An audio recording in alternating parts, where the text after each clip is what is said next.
Probably move this up. Move this up here. Yo, what's up, Smelly? How's it going, dog? If I like the chat here, or I want it down here.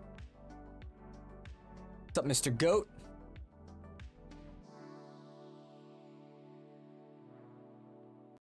Did I just start? Yeah, I literally just started. Do I like it here? I could put it down here. Where should I put chat? Where do you guys want to be?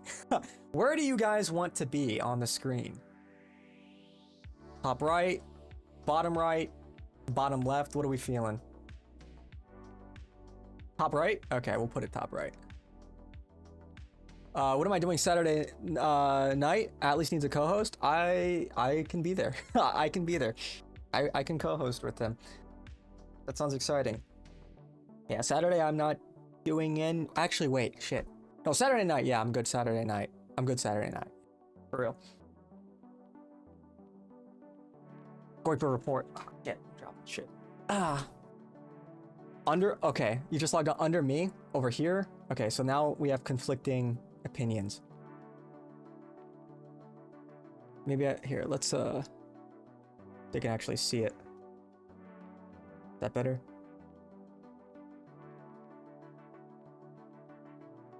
It's like covering the week. Gotcha. Don't listen to you. What the fuck? No. Why say anything? Why say anything? You should put it there, but don't listen to me. Okay, well then don't say anything. Oh my gosh. Oh my fucking gosh. Cortisol already spiking. Oops. Didn't want to move that. Cortisol already spiking. Is that readable? Is that legible? Anyway. Yeah, I will definitely be there. If he needs a co-host. Absolutely. Yeah, so Smelly has a better eye for these things. Okay. Well. All right, then we will put it in the top right. What's up, Hawker? How's it going, dog? How's it going, man? How's it going? Yeah, man. So I guess what I wanted to really talk about today, like, you know, I finally pulled the trigger on getting a Claude subscription. I've been just like obsessed with it all day. To be honest, I don't even really like want to do the stream right now. I just want to be fucking around with Claude. And let me tell you, it is such a game changer. Unironically, it is such a game changer. And it's really hard to describe exactly why that is, because it's so broad. Like what Claude and these AI tools in general are capable of, you can do so much with it. Which level did I get? I got the middle level. If I run out of tokens, then I'll upgrade to the pro level. But I'm already cooking. You know, I've got ideas. It's spitting things out in an impressive manner. And nothing to share just yet. I want to, you know, make sure it's realized until, you know, make sure it works. Everything works properly. But it's cool, man. You can use it in like every facet of your life, because I see a lot of people, like a lot of dumb goy, the dumb goyim are like, how do I use Claude? Nick, explain to me how I make money with Claude. Because, like, you know, there was that one clip, or several clips now, of Nick, you know, telling people, look, you guys gotta get on this shit. This is the new wave. And I completely agree. Previously, before using Claude, like really extensively, I had a subscription for ChatGPT. And this shit blows ChatGPT out of the water in terms of functionality, in terms of how cohesive it is. Like ChatGPT, I would say like its flagship feature was like deep research. And it was a very good tool. But that was like a good tool maybe like 2 to 3 years ago. Now Claude is like, you can automate so many different processes, things that you want to do or need to do, but maybe you don't know how to do. Claude can do it. And that is like how you need to be thinking about how to use these tools. You don't need to know how to code. What's up, SSB? How's it going? So I think AI is good, but more so as an assistant. I mean, it is a tool. It is a tool. It can be an assistant. It can be an employee. It can be a number of things for you. It can be what you need it to be. In other words, like what you lack, Claude or AI tools can make up for. For example, like Claude has a whole branch called design. So you can design various graphics, website layouts. So like previously what you would otherwise like hire a bunch of like web developers for, you don't need that anymore. Gemini does better deep research than ChatGPT. ChatGPT has totally, I think, been surpassed. I haven't messed around with Gemini, but it's just, like they haven't. The rate of development has been so fast, and I think like it's fair to say that a lot of people understandably haven't caught up because these tools did not exist like 2 years ago. You know what I mean? What about Grok AI? Fucking sucks. Don't even bother. Grok AI fucking sucks. The only nice thing about Grok AI is it's bundled with a blue checkmark subscription for Twitter. And you can, ask, you can at Grok under post. Guac, is this true? Guac, fact check this for me, Guac. And like that's, but other than that, it's I'm not particularly impressed with either its like image or video generation. It's really the best of no worlds, Grok. It just has a big user base, and that's why it's the third biggest, because X has a big user base. It's bundled together. XAI is a part of X, and you get a subscription if you get your blue check mark. So, but otherwise, it's just not good, in my opinion, compared to what you have available. So, like something like Claude. I mean, like here's an idea, a very interesting idea I saw today, on like how you can use Claude plus Obsidian to get a second brain. What does that even mean? A second brain? Like imagine you feed Claude, or really, you take note of everything, your life, your thoughts, your notes, and you put them into an Obsidian file, and you relay that to Claude, that then pulls from that Obsidian file, updates that Obsidian file, and now as you think through problems, as you recall your thoughts or your day, Claude can keep all of that organized for you.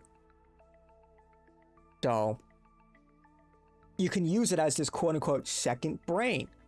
And to put things into perspective, why this could be so revolutionary is one of the biggest things about IQ. One of like the prerequisites to having a high IQ is your ability to recall information. People with high IQs almost always have very good memory because you can remember the things that you learn, and then you're able to connect those dots a lot better. And so having something like Obsidian plus Claude assist in that process, you could effectively like gain a functional IQ, like, 20, 30, whatever points higher than where you currently sit. And that's how we need to be thinking about how we can use Claude. Grok is crap. My sister has an antique books and furniture as well as a vintage clothing reselling business. She developed prompts to search for online auctions to blank things cheap, or to get things cheap, I guess. It saves her 10 to 12 hours a week, and her profit margins have tripled. There you go. And that's the kind of idea, that's the kind of ideas that you need to, if you have an idea, you use AI to realize that idea, to flesh it out, to give you like a real action plan. Anything, it doesn't fucking matter. Any idea you have. If you have no ideas, you're cooked. It's over. But if you have an idea, if a creative idea, a business idea, you have a business, you're trying to take it to the next level, you're offering some service, some good, Claude takes that to the next fucking level. And it does it quicker and cheaper than you could otherwise do it. Claude or any, I guess, of these programs, but I use Claude because I think it's one of the leaders in the space. They got Super Grok now. Oh, they put Super in front of it. It's better because it's Super. Even the Chinese ones I rate higher than ChatGPT. They can have Super Grok and it will still be mid. True. We have Ultra Grok. Super Grok is a thing of the past. We have Ultra Grok now. It's even better. It's like, okay, well, none of that matters. I use Claude for Excel and Microsoft collaboration. Like half my time gets saved on it. Yeah, it is a total game changer. And that's just like for productivity tasks, you know. Again, if you have any kind of idea, you want to write a book and you want to bounce ideas off of it, you know, because that's a lot of the creative process is just developing your ideas. And that's how you should be using AI. Like AI is not going to do all the work for you. It's like a hammer. If you use the hammer, otherwise it just sits in your toolbox and doesn't do anything. You can't go like, computer, make me $100,000 per month, computer, and just let it, like, that's not how it works. And so, but this was like a really cool idea that I'm probably gonna do, where you just keep a lot of your thoughts, ideas in an Obsidian vault, and that gets updated, and Claude pulls from that constantly. So. Yeah, because they're sending me ads to buy Super Grok. Yeah, no. So.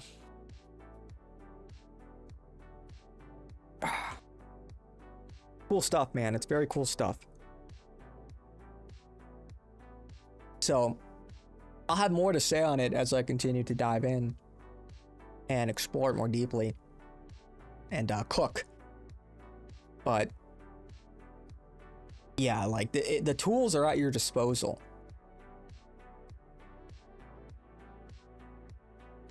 Can you ask it how to open the Strait of Hormuz?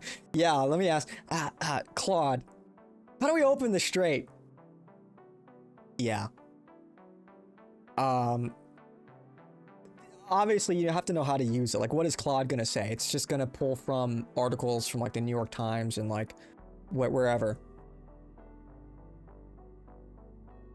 So it'll just give you things you've probably already heard, which aren't really wrong. Like, how do you open this Strait? Well, you have two forces that don't seem to. None of the parties are really interested in budging, so it's just gonna come down to more conflict. No, W. So asking for a friend, what are your Claude ideas? Claude, how do I get Indians to self-deport? Well, yeah, well, I'm not gonna gatekeep, but I'm developing them. You know, I'm working through them, and so I'll have more to share. I just want to make sure shit works first, you know. Claude, how do I grow penis? Claude. Hypothetically speaking, for a friend. Not for me. Just want to clarify. Yeah. Claude, how do I get bitches? Is SAAS cooked? What does that stand for? I don't know what that acronym is.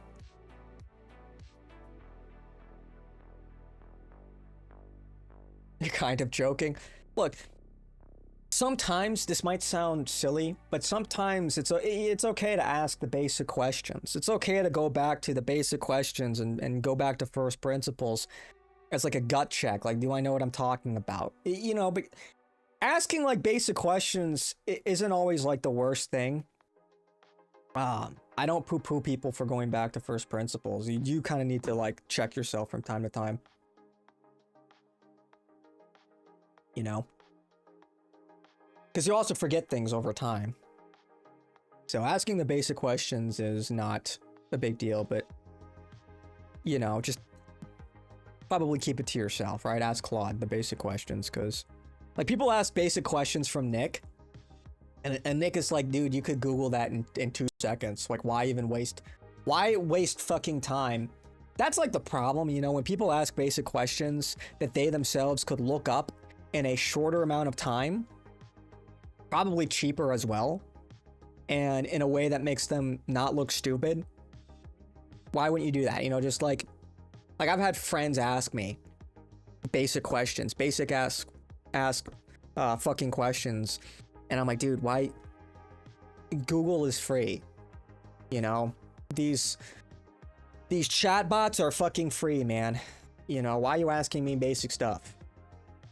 But never underestimate how lazy people can be.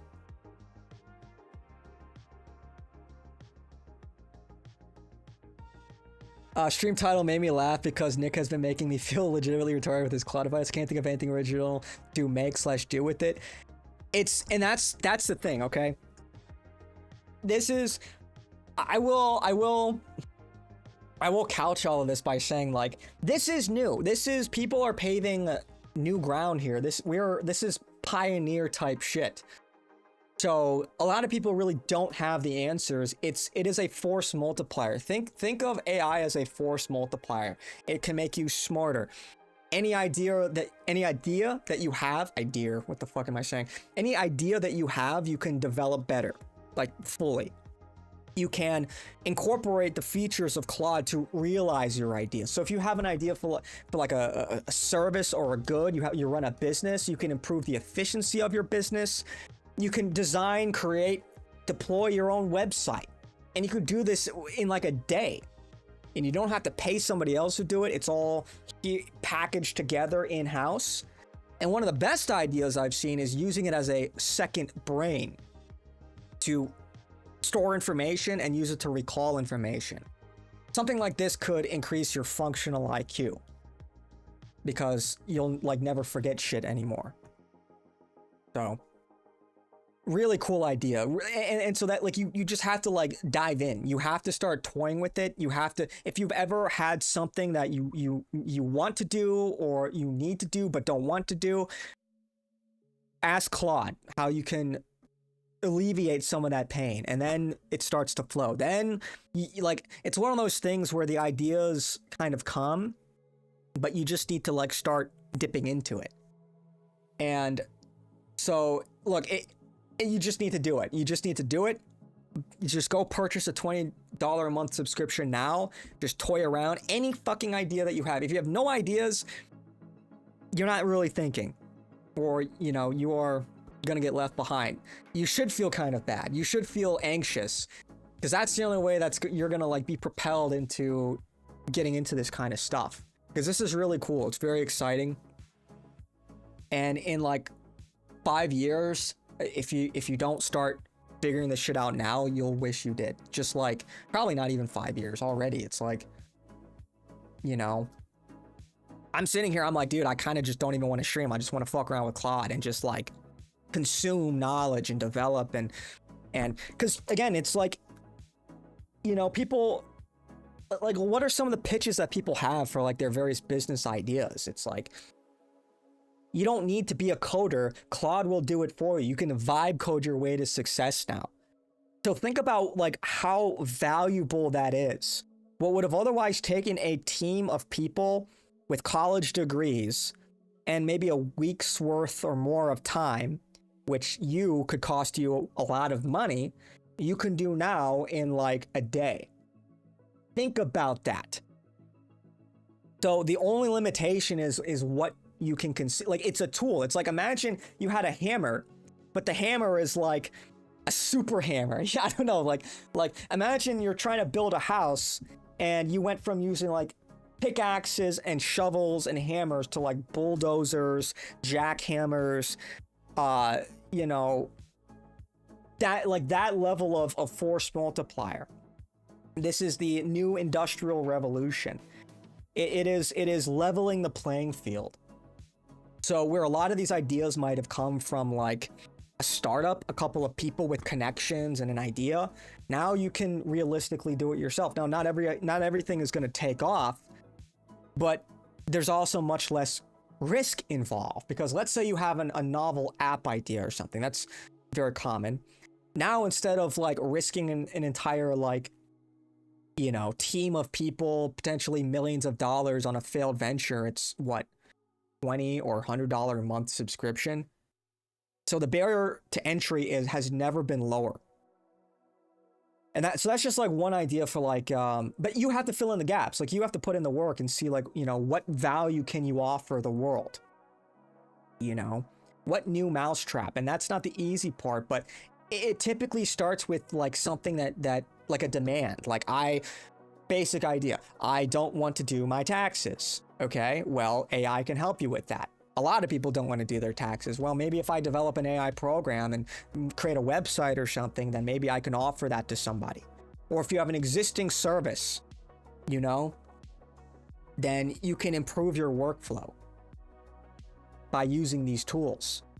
And at the end of the day, people don't give a shit how you get to the end result as long as the end result is good or good enough.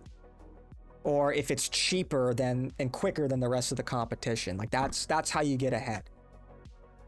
So all these people that are like anti-AI, it's like, dude, you are getting left behind. You got to learn this shit. Otherwise, like, you're just going to be a brokey. I promise you that. I promise you that. The next billionaires are going to make their, like, I guarantee you, in the next decade, none of the future billionaires are not going to be using AI in some degree.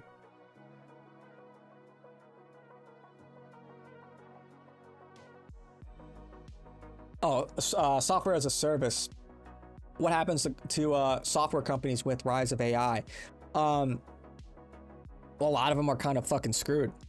A lot of them are screwed, and or they'll just incorporate their own models into their their own sort of like tuned models into their business plan.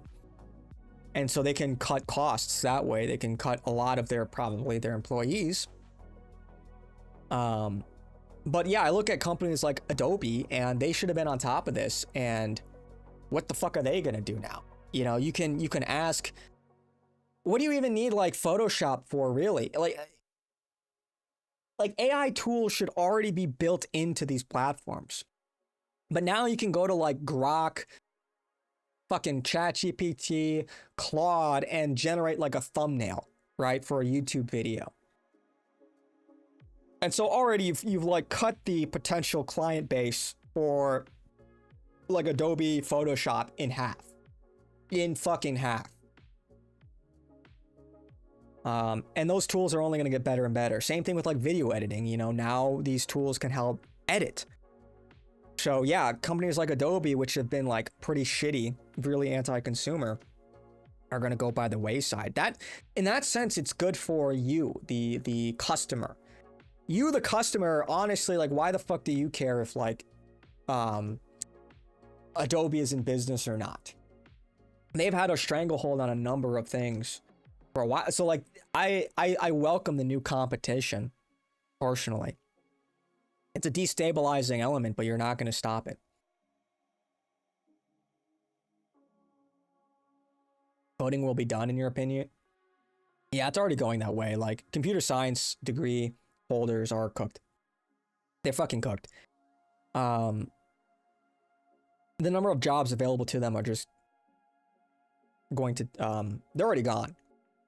And so unless you are like absolutely excellent and you can come up with new, like a whole new process, a whole new, and I'm not a coder, so I don't know all the, lingo. I have very sort of rudimentary understanding of it. Like I know, what did I use in college? I didn't even use Python. I used, fuck, I can't even remember the name. That's how often I don't use it. But, like, unless you can come up with like a more efficient method, then you're just not really useful, which very few people can do. Like, most coders are just doing the grunt work. Okay, we need to create a website. Okay, website. Okay, front end, back end. Now that that's all automated, unless you're doing really groundbreaking work, you're just not really useful. So you're just kind of SOL. But then those people, again, like, you better learn how to use AI. So ask Claude for ask Claude for ideas. Claude, I need ideas. Claude, computer, I need ideas. I need to make $1 million really quickly. I need ideas. Yeah. Is it that much better than ChatGPT? Yes, it is. It really is. Coding most likely won't recover. It probably won't. It's not good. What isn't good in particular? I'm probably going to send all your questions to that big data center in Israel. Yeah, whatever, man. Like, here's the thing. I hate to say this, and you guys aren't going to like this, but privacy is a thing of the past, man. It's gone. It's been gone for like 2 decades, you know? At this point in time, you kind of have to assume all your shit's out there. And obviously, protect yourself as best you can, but like, you know, this is just the world we live in now, and it's not going to change anytime soon. All you can really do is try to use the tools in front of you to try and gain power. And then maybe we could use the surveillance state. Like, imagine if we had patriots in control of like AI in the surveillance state. You could have virtually zero crime. You could have like next to no like foreign intervention in our politics, for example. If we like these tools are so incredibly powerful that if we had control of them, just think about what you could do. So like if Israel has my information, I mean, they probably already do, and if they don't, like they can obtain it like that. Like you carry around with you a like mobile spy device, okay? A mobile fucking spy device in your pocket. It knows when you wake up, when you go to sleep, it knows when you shit, it knows when you eat, it knows what you like to look at, what you like to do. It's listening to you more often than not. It is what it is. Just now color in between the lines. Don't put anything out there that you wouldn't be okay with, you know, like certain people knowing. Don't be a fucking degen either. That's another thing. So that's another way to look at it positively. If God's always watching, which he is, you know, now your government's also watching. So it's like, take that into consideration. Like, don't order like a prostitute or something. Like, don't be fucking stupid. Because now it absolutely can and will bite you in the ass. So that is a way to reframe it as a positive. Now, of course, obviously, it can be weaponized against you, but don't Fed post. Simple. Don't fucking Fed post. And you're just going to have to reassess the landscape and see where the lines are and now color in between those lines. It is what it is. It is what it is. It's not, it's like the whole flock camera debacle, you know? It's like, clearly these things are not helping reduce crime. Nobody wants these cameras up. But, you know,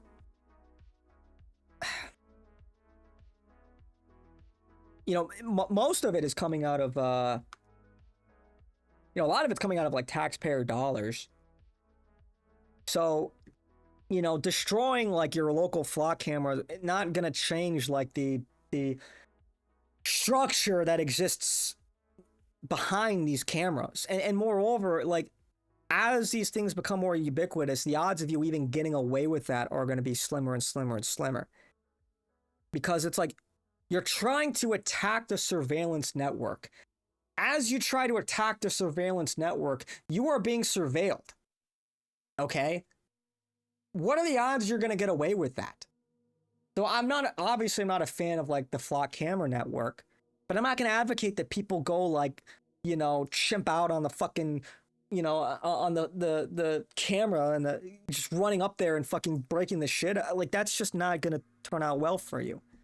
Now, I'll couch that by saying, if you're already a criminal, if you're already a criminal with nothing to lose, and you're already, you know, doing crime, then, you know, I would prefer if you do that type of crime that has like a benefit to like, you know, the general public versus like mugging your local pregnant woman or something.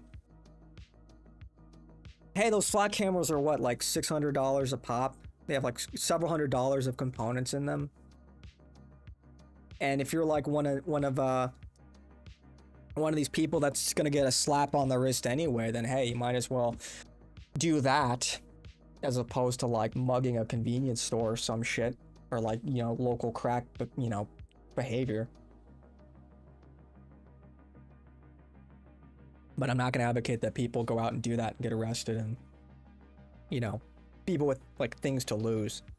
And that's why it's like frustrating when you see all these fucking retards like Dan Bilzerian. Like, he was like calling Nick a Fed because Nick was saying, yeah, don't do that, which makes obvious fucking sense. It's like these people haven't been living in reality for like the last 10 years. Like, they learned absolutely nothing from the last 10 years of politics, nothing from like January 6th. Like, the government within like 72 hours figured out every single person that stepped foot in the Capitol building and had them like subpoenaed or arrested or investigated. So, like, that's it. It took 2 to 3 days. So, like, when they're really pressed, yeah, they will go after you. So that, and this current regime will demonize you just as much as of our opposition. So that is not really doing anything. Not really doing anything.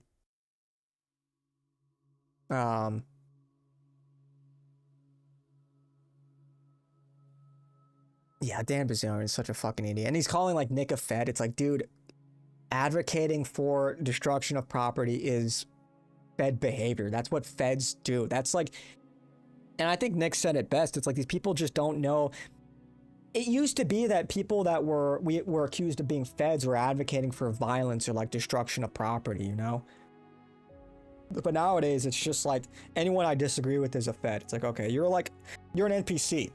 You know what that's like? That's indistinguishable from like these libtards that say everyone I disagree with is a Nazi. Literally, these people are fucking bots. They're NPCs. They're low IQ, they're stupid, and they're a detriment. You know, people like Dan Bilzerian and similarly people like Candace Owens or Tucker Carlson. Tucker Carlson is some kind of op. They are trying to hurt this movement. They're trying to hurt the legitimacy, whether they realize it or not. People like Ian Carroll. Fucking idiots, man. They don't even know how to think. Unironically, these people don't even know how to think. It's all heuristics. It's all, none of it is like fact, based on facts. So, and why not both? Hey, coders learn to Claude. Claude, how do I make a AI robo waifu? Yeah, true. Relax, AI still makes mistakes. We aren't there yet, but we will soon. Yeah, I mean, it makes mistakes, but you have to have some discernment. You can't just like put, you know, you need to like to know how to use these tools. But as you're learning these tools, within like the next couple of years, most of the pressing issues will likely be ironed out. Do you remember like a few years ago when the first AI generated videos were coming out of like Will Smith eating spaghetti? You remember that? Remember how goofy it looked?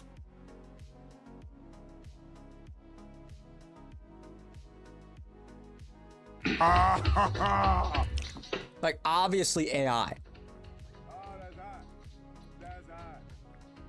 And like, look at this shit. And now we're right about there. That was last year.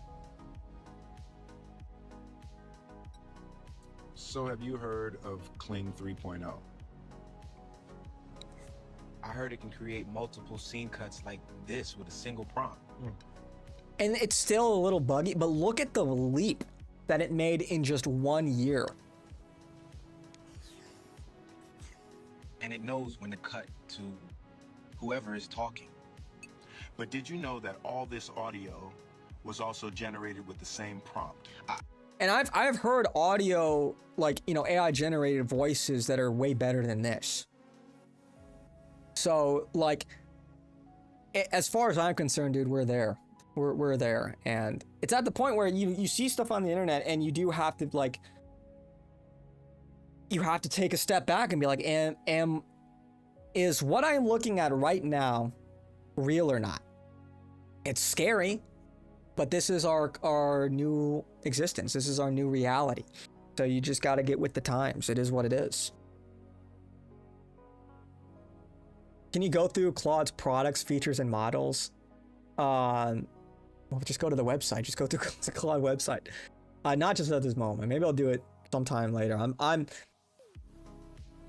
maybe as I continue to tinker with it. IBM stock prices dropped 25% in the last 3 days. Yeah, I mean they sent all of their employees to India. It's like, I think what, there's only like 40,000 or 20,000 American employees and like 150,000 or something Indians. So it's like, okay, whatever, man. Let the company die. Like many such cases. Because enterprise customers pause software and consulting orders to AI hardware and memory chips instead. I don't even know what is it. What is I? Well, again, I think that company's being mismanaged, but I think in the future, it's. I don't think the consumer hardware industry is dead, in particular because I think there'll be a lot of value in having your own machine, running your own models, tuning your own models. I think that'll be one way that they could offset the costs of like these data centers and the massive operating fees, as if like you have your own little AI box, your little like $2,000, $4,000 AI box that does all of the computing for you. So I wouldn't be surprised if in the future there will be like discounted plans, whatever, but there'll also be like there's already open source LLMs out there. So it'll be interesting to see, like, you know, right now, you know, Claude is, and I think in Meta just announced one of their new products, productivity products. It'll be interesting to see, will open source models overtake some of these private companies? Who knows? Who knows? Big bro sees my pee-pee.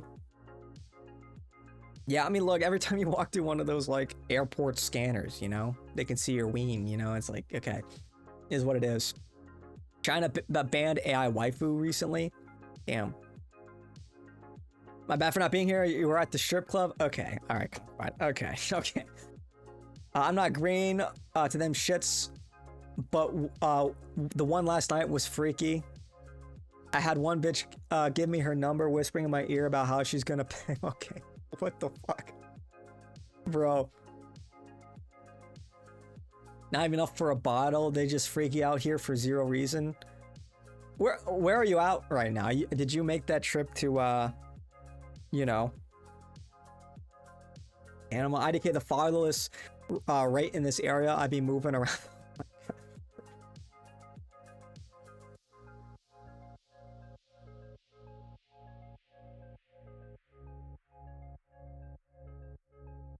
Privacy is never coming back, just dash cams, body cams on police changed a lot with soft power. Yeah, privacy is a thing of the past. It is what it is. The Mel approach to maintaining viewers is actually big brain. I want him to get to my message, so if I stay for another hour, he will get to it eventually. Truly game-changing honesty. It's like catching flies with honey. It worked on you. Growth pyro, is this a penis thing? Claude, how do I hypothetically, for a friend, how would one increase the size of their peen? No surgery allowed. No surgery. Without surgery. Like the show. Yeah, like the stream. If you're on YouTube, don't forget to like the stream, subscribe. Come on. Come on. Baker finally over 450 subs. Data centers in space, can they work? Sure. They can. Absolutely. Space, very cold, very good for cooling. Data centers, they run hot. Obviously, you know, very high voltage, heat, big problem. One of the reasons why data centers require a lot of water, because you're cooling your components. So, you know, you're not gonna find a cooler place, I think, on the planet than the vacuum of space. So that's like smart. And as far as powering them, well, you just have massive solar panel arrays. And without the atmosphere occluding the sun's rays, you could have potentially a higher efficiency rate too. So Yeah, it's a very smart move. Makes a lot of sense. It's just very high barriers to entry. Obviously, it's going to cost a lot of money. Personal AI will be the next big thing. There's too much censorship with big AI providers. Yeah, I mean, I think it will be. That's why I don't think computer hardware is going to go anywhere. I think the demand, as is demonstrated, is still there. And furthermore, again, I think that a lot of these providers, a lot of these companies, and even governments will want to offset some of the risk involved to the consumer. You know, that might be a new mousetrap. Hey, rather than pay for the subscription, and will maybe cost you like $1,000 a year or something. Well, what if we sell you like a $4,000 computer box? You know, and now it's on you to keep your data center safe, so to speak. Now we don't have to build as many of these massive data centers that, you know, they're a liability. If there's a fire, if there's a terrorist attack or a natural disaster, all that data could be lost, and you know, your product, your service could be interrupted. Well, now it's that's been offset on the consumer. You need to keep your little box safe. Pause. You need to keep your tiny little box, your tight little box safe. Okay? Because who knows? Did I ever get Bob back? I think he's still banned, honestly. I don't think I unbanned him. So no. Bob was giving me mental anguish. So. Anyway.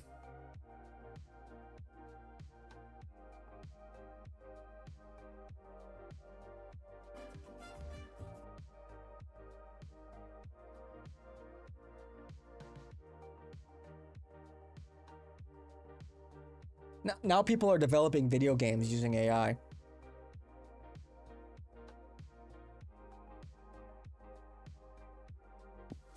I saw, I think Paul Town was developing a game too.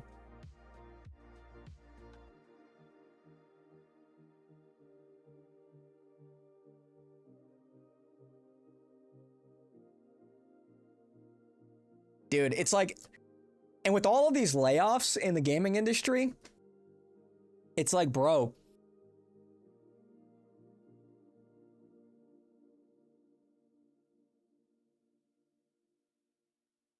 Yeah, I don't think people are ready, man.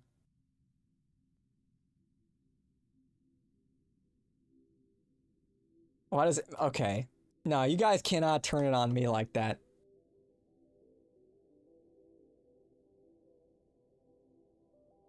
No, you know who does this all the time? Nick. I'll be watching his show. It's funny. I was watching his show, and somebody in the live chat said, like, man, this show is a bit much sometimes. It's too sexual. On cue, Nick said something like, Russia is teasing. I forgot exactly what he was saying. It's like, Russia is teasing the West. Pause. Strategically, it's like, nobody took it there. Nobody was taking it there. Nobody was taking it there. Nobody was thinking that. You know, it happens all the time. These AI games will be better than the sissy femboy devs. Yeah, I mean, imagine one person's vision, one man's vision for a game could be realized. Can you imagine?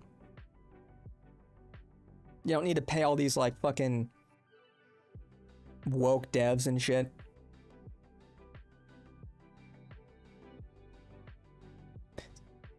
Sam Altman, I think you mean, right? Said AI will eventually become a utility. I can see everyone paying a bill like water or electricity for it.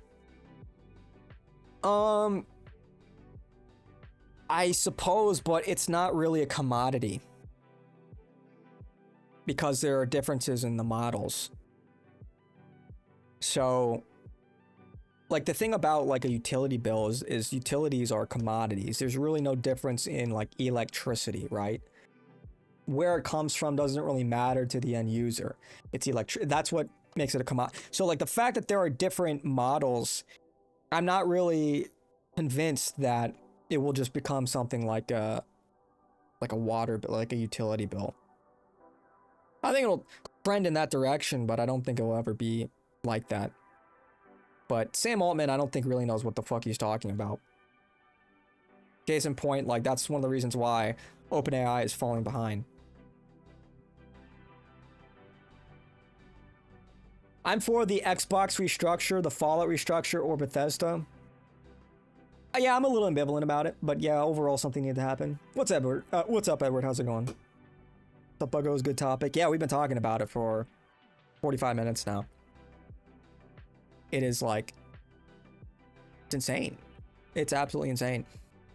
And it's already here. It's already here, so your guys' job is to learn it as best you can, get ahead of it, incorporate it into your day-to-day life as much as possible so you can be ahead of the curve. A lot of people are sleeping on this. They don't get it. Your job is to get it. Your job is to figure it the fuck out right now. Because it's already here. People are already getting laid off because of it. So it is 100% the future. I see a lot of people, they like rail against, this is transhumanist, this is what... Shut the fuck up. Shut up, okay? This is like the new industrial revolution. You got to get with it or you will just be left in the dust. And you can seethe about it or you can incorporate it and become super rich and powerful and then you can like make the world a better place. But otherwise, it's like, do not seed this technology to like the worst people that you can imagine. Do not, just because people think they're above it all, they make it like a moral issue. It's like, it's a tool. It's like anything. Do you look at guns with disdain? I hope not, because it's a tool. Same thing with like any kind of weapon or like a hammer, for example, is a tool. It can also be used as a weapon, but it can also be used to build. It's an amoral object. I'm not even like on the bleeding edge of AI anymore with my tools, and yet I've completely transformed my professional life with AI. Yeah, absolutely, dude. Absolutely. It's transforming everybody's professional life. And it starts with like, you have like a like daily checklist or job you have to do at work or whatever, and you can just ask Claude, hey, how can I make this easier or faster? You know what I mean? A data center in orbit will melt itself. Why do you say that? AI can't take my job. I'm one of one. Bro.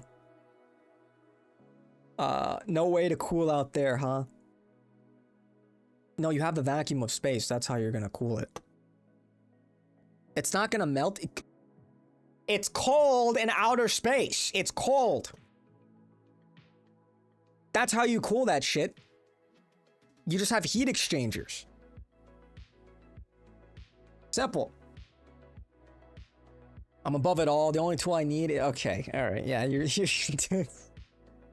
yeah, my D is my hammer. It's a weapon and can build.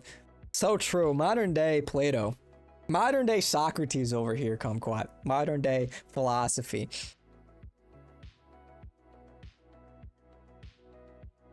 Data center with solar power in space makes sense. It won't melt. Yeah, it's not gonna melt. Even if built massive cooling wings, it would burn up. From what? Burn up from what exactly? Burn up from what? The sun? Re-entry? You're not gonna re-entry your massive AI data center platform.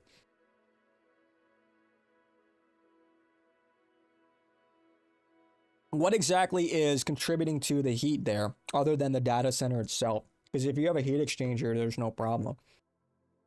And ultimately, like, you're not going to run it hotter than you're capable of cooling it, so.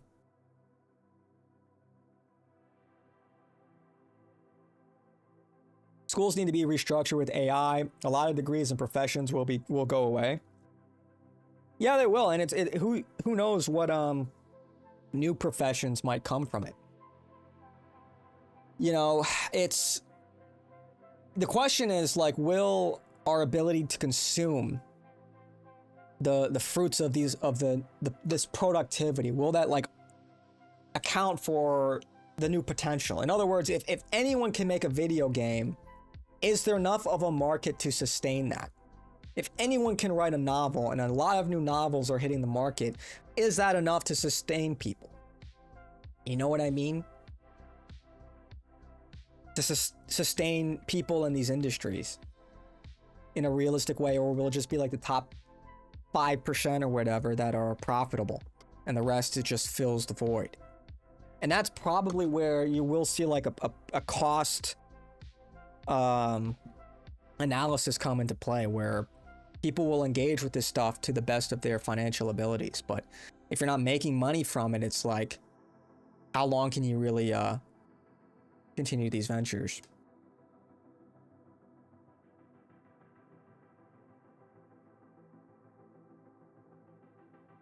Imagine if someone hacks it and just launches it back into the earth. Imagine. And then what if somebody just like hacked into your computer and like turns it off? Imagine. Ask AI about data centers in space and if they're viable. Well, it's going to come down to costs. Are you saving enough money by putting your data centers in space? What are some of the other risks involved? You know, because it's a complicated ordeal. You have to assemble that thing in space. It's not an easy thing to do. It is literally rocket science. And so if it's a worthwhile venture, then I don't see why not. And again, because then you don't need to worry about like water for cooling uses, because it's literally all around you. The cooling element is just all around you.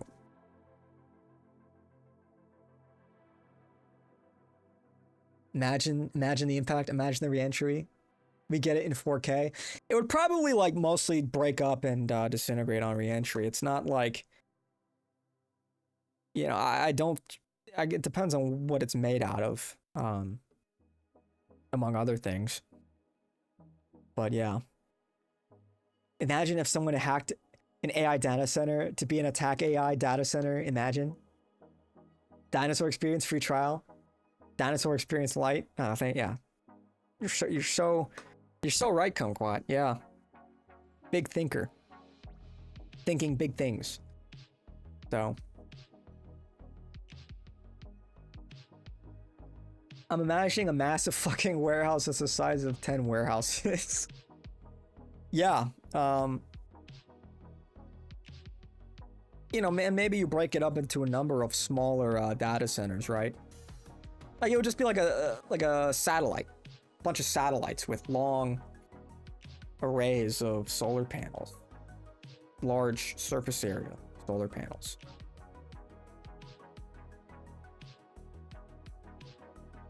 And then you just engineer it to burn up on reentry, so you don't have a fucking asteroid, you know, the size of like a stadium falling back to Earth, you know. So that is something they will absolutely consider.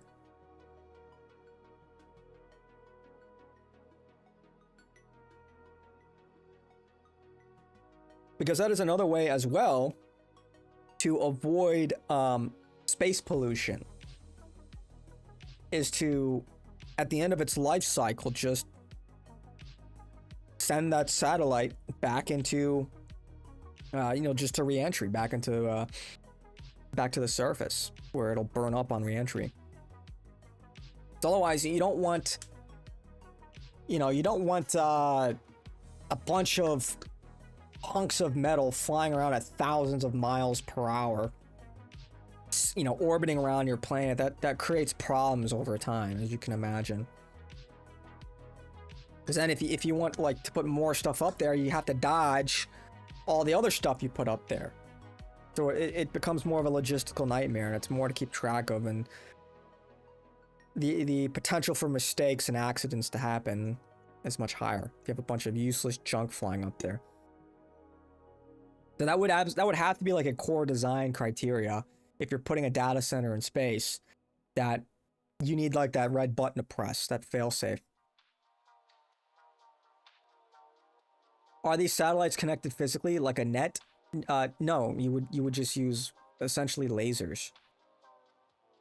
It's like anything, you know, like lasers and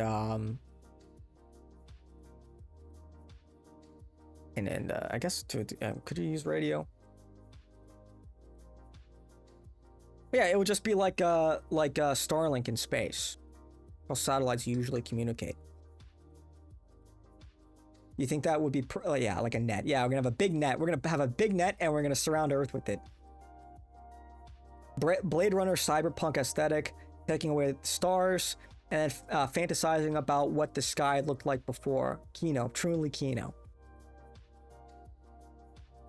Yeah, imagine we just live under like a massive dome. Just a cybernetic dome, a Dyson sphere. I guess a Dyson sphere you would put around the sun. But something that fully encapsulates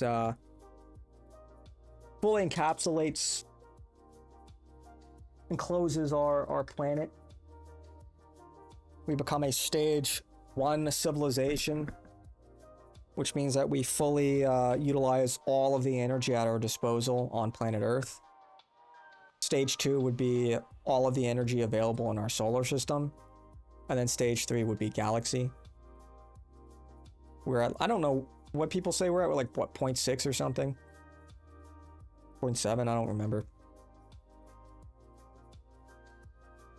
This might be controversial and unpopular, but I think the future, every job goes away, humans won't work, robotics and AI takes over. Money will be infinite because productivity will be infinite. Kino dystopian fantasy. I don't think that's good for people in general. I think people must work. I think people must be productive. I shudder to think what people would become if you didn't have to struggle and toil.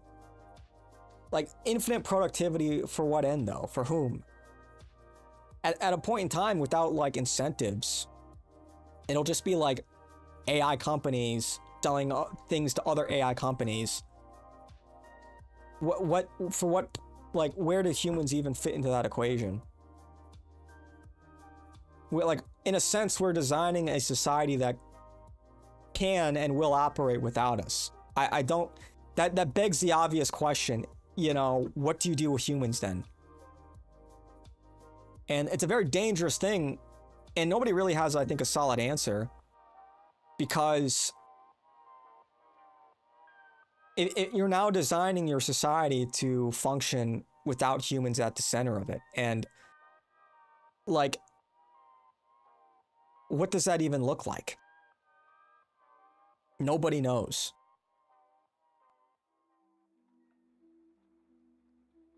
And I don't think it'll be everyone becomes rich. I think more so everyone will just become poor. I think it's just like wishful thinking that like, oh yeah, AI will just take care of everything for us, and then we'll have like benevolent AI that will, you know, give us a nice house and all of the food we need. Everything is taken care of by machines. I think they'll just be like, nah, we don't need these people. And there's always going to be people at the top, right? People that own these things, and that own the AI companies, the hardware, that have power. And then like, what are you going to do about it if they decide we don't want to take care of you? Nothing. I think that's more likely. They'll just create like a paradise without like the stupid goyim, you know? I think that's more likely. I think that kind of like argumentation is almost designed to disarm people, to like not be on top of this stuff, because they assume it'll always work out in their favor, so that they don't like compete against it. People would argue that they don't compete against it, or they don't try to get involved themselves.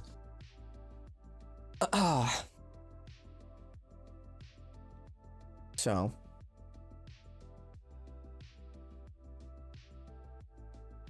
it's Kimmy a new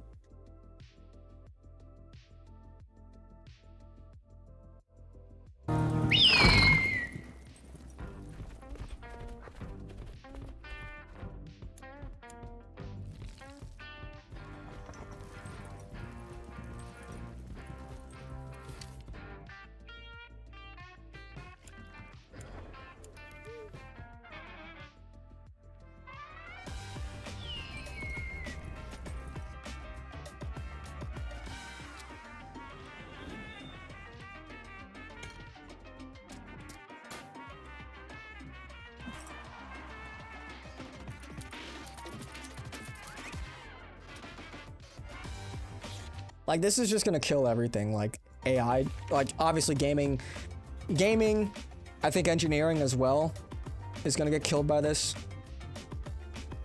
Jobs, I mean. You have to incorporate it.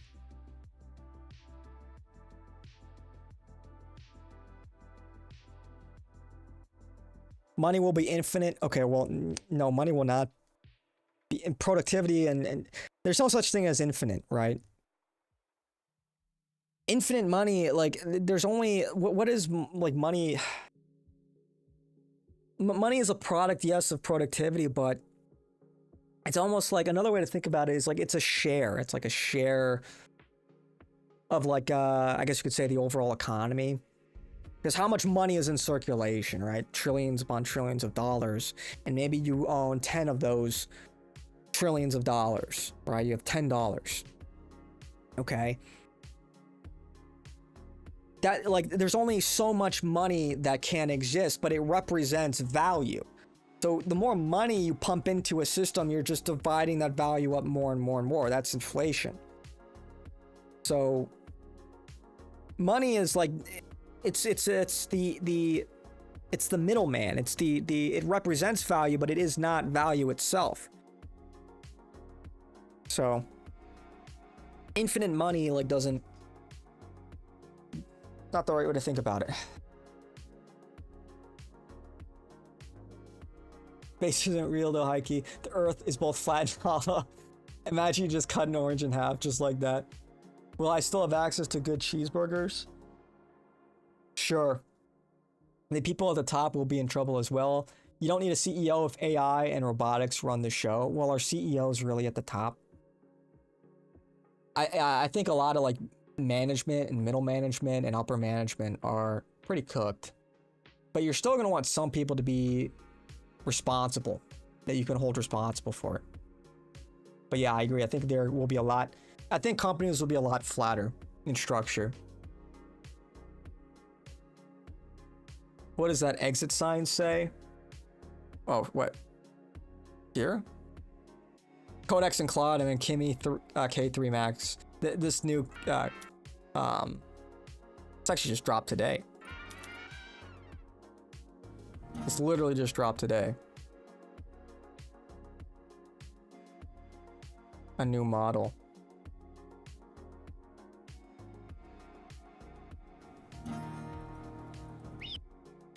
Big news, Kimi K3 by at Kimi Moonshot is now #1 in the front-end code arena with 1,679 points, surpassing Claude Fable 5. This is a 17 place jump from Kimi 2.6, which was at 18, now to #1. Interesting. In front end, Kimi K3 ranked #1 in 6 of 7 domains: brand and marketing, reference-based design, data analytics, consumer product simulations, and content creation tools, landing #2 only in gaming behind Fable 5. The full model weights will be released by July 27th.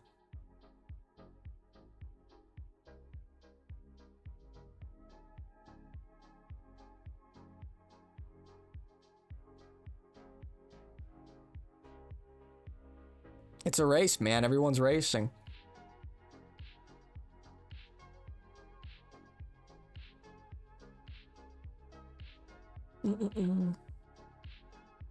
The way we look at society now will totally change. You don't need bankers. Okay, but the bankers have the money right now.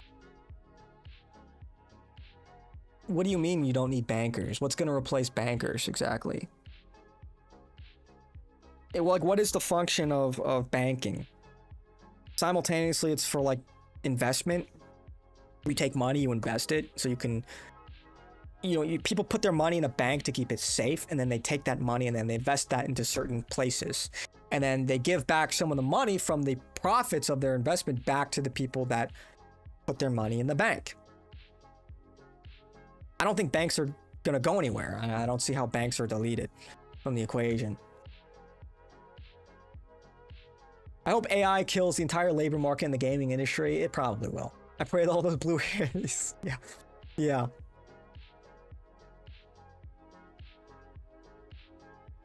The juice. Yeah, Neuralink. All right, GN kumquat, GN. He's talking about his local bank teller.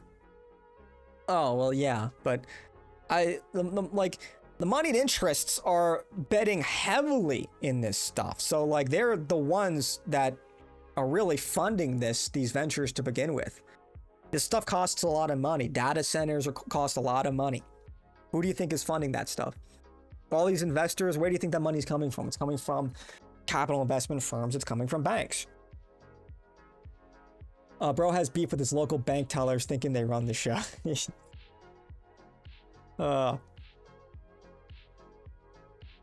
Yeah. I will watch Kimmy K3 with great interest. We'll see. We'll see.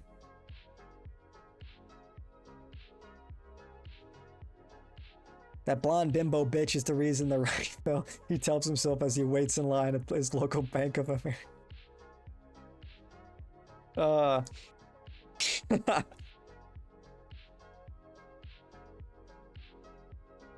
Basically, if you don't have your own business soon, or at least have real ownership in a business, you're going to be a peon. It's not going to get rid of worker bankers, even if you might technically could. It will reshuffle a lot of the economy. Probably not for the best for the no AI Luddite though. Yeah, in general, you either get ahead of this or you fall behind, and yeah, so you just get ahead of it now because this is happening. It's happening right now. Literally, it's happening as we fucking speak. This is not something that is going to happen. It's in some sense already happened. So there's really only one way forward, and it's to just master this stuff.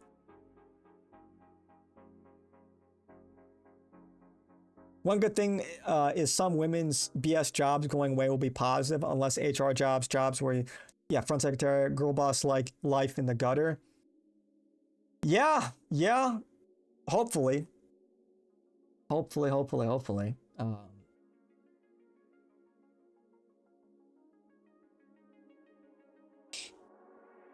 And then you're just gonna have, I think, a lot of like physical labor jobs, which, you know, eventually will probably be replaced with automation. And like certain technical experts that know how these things work, not just how to use them, but know how to build them and maintain these like different LLMs. And then people to be responsible for them, because you still need accountability in this day and age. You can't just have, like, you can't sue a robot, you know, somebody owns that robot, you know. So I think that's still going to be a necessity, but yeah, artists are cooked, coders are cooked. I think in many ways a lot of engineers are cooked. Although again, you're still going to need some level of accountability.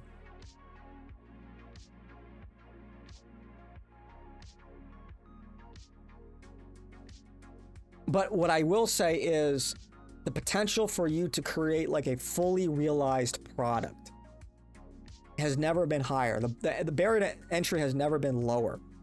So if you want to make a movie, you could, in theory, do that with enough time and effort and probably do it for cheaper.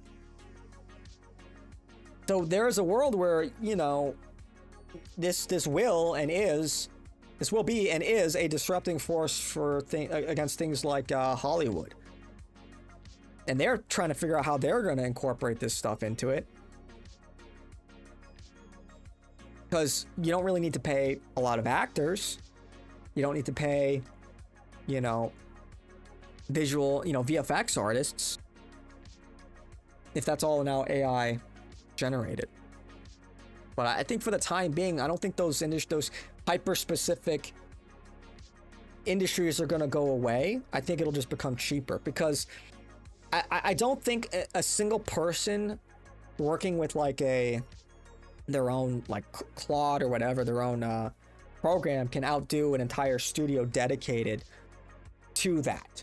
In other words, the smart like VFX studios will incorporate AI, and maybe they'll build their own algorithms, and they will be the premium. but their operating costs will be a lot cheaper. Their output would be a lot higher. And but I think everything is kind of, it's going to squish. So I think the difference between the high end and the like amateur is going to be a lot closer together than the way it was. Like, let's go back, look at like visual effects like 30 years ago, and the difference between some guy in his basement versus like a professional studio. I think the difference between those end products are going to shrink dramatically. But I think the industry will respond by cutting costs. So they'll lay people off and they'll develop their own algorithms and their own pipelines.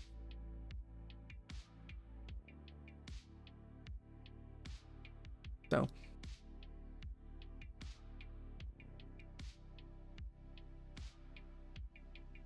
girl boss is literally most affected. We'll see. What everyone should be doing is generating high-res AI bimbo bitches and catfishing old men and brown clowns online. True. Fleece them. 100%. The Pope said, just war no longer applies. PsyOps is back on the menu. Yeah, went down for righteous purposes. Yeah, it's your moral duty to catfish and scam all these Indians on the other side of the planet. Otherwise, they're gonna scam you.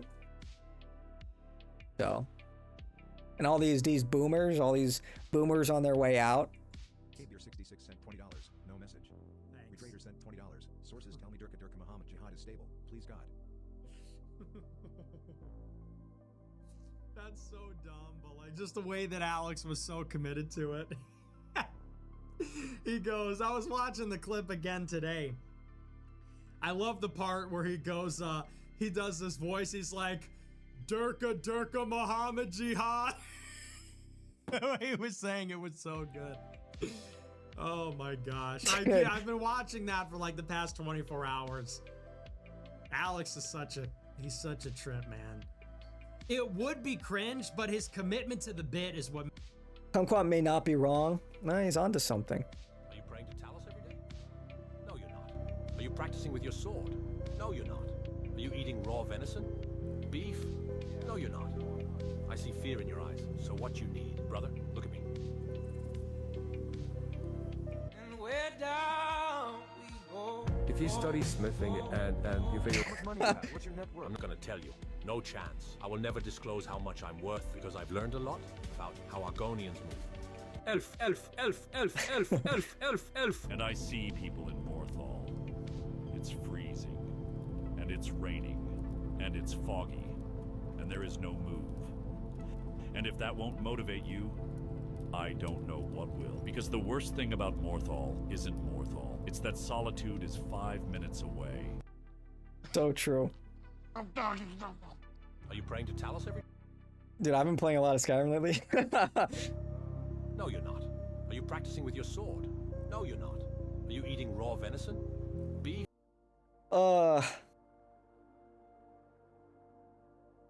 Yeah.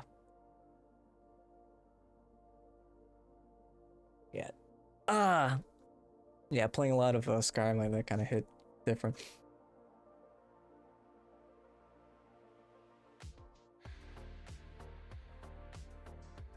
Bro, dude, Dan fucking Bilzerian is such an idiot.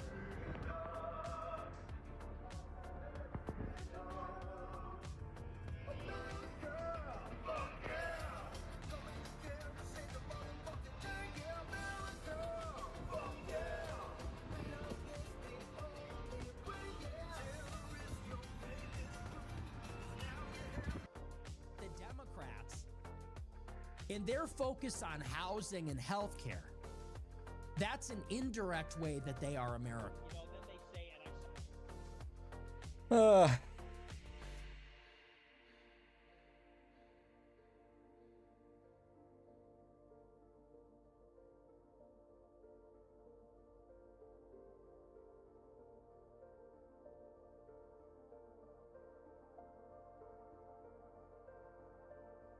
Bro, no way.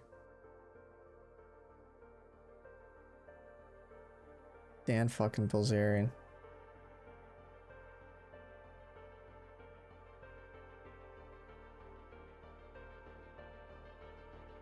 Let's see what else is going on. I had some.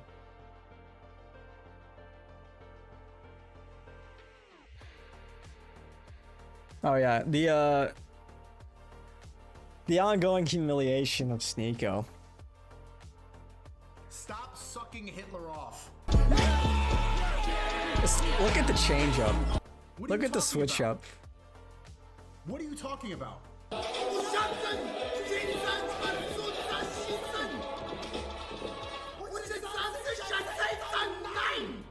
I've come to realize, and I didn't know this, a lot of people warned me about this, but conservative ideas to a lot of people, it's just white supremacism. It goes back, it doesn't go back to God, it goes back to Hitler. It was Hitler evil. Was Thomas Jefferson evil? How about switching sides?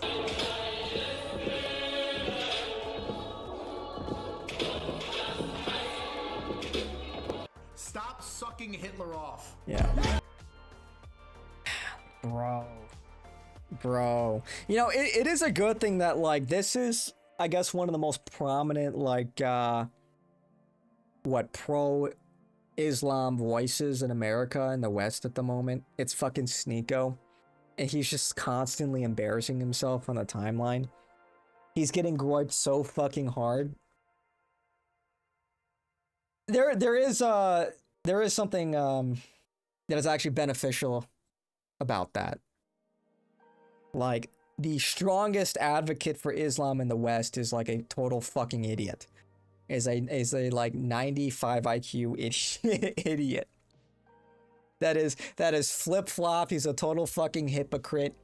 And you don't have to go too far back to see, you know, all of these examples of that. Gavin McInnes defended Nick on Joshua Carr's show. Yeah, him and Nick are tight. You know, Gavin and Nick. And he does he get it yet? Does he get it yet? Because ever since he had that joint debate, it was Vince and Nick against Gavin and Adam King just a few years ago. And like the kill shot moment in that debate was when Vince asked Adam King, like, okay, if you could like eradicate one religion from the face of the planet, Islam or Catholicism, which one would you eliminate? And Adam King said, oh, Catholicism, easy. And Gavin was like, what? You know, because Gavin had spent his whole time like defending, you know, Judaism, thinking they were on the same side against radical Islam, and his own debate partner just threw Catholicism under the bus without a second thought. That was like the kill shot moment. That should have been the revelation. That should have been the fucking That's So Raven brain blast moment where Gavin McInnes realizes what the real score is. But I don't think he had. I don't think he's like red pilled like that. But he's, you know.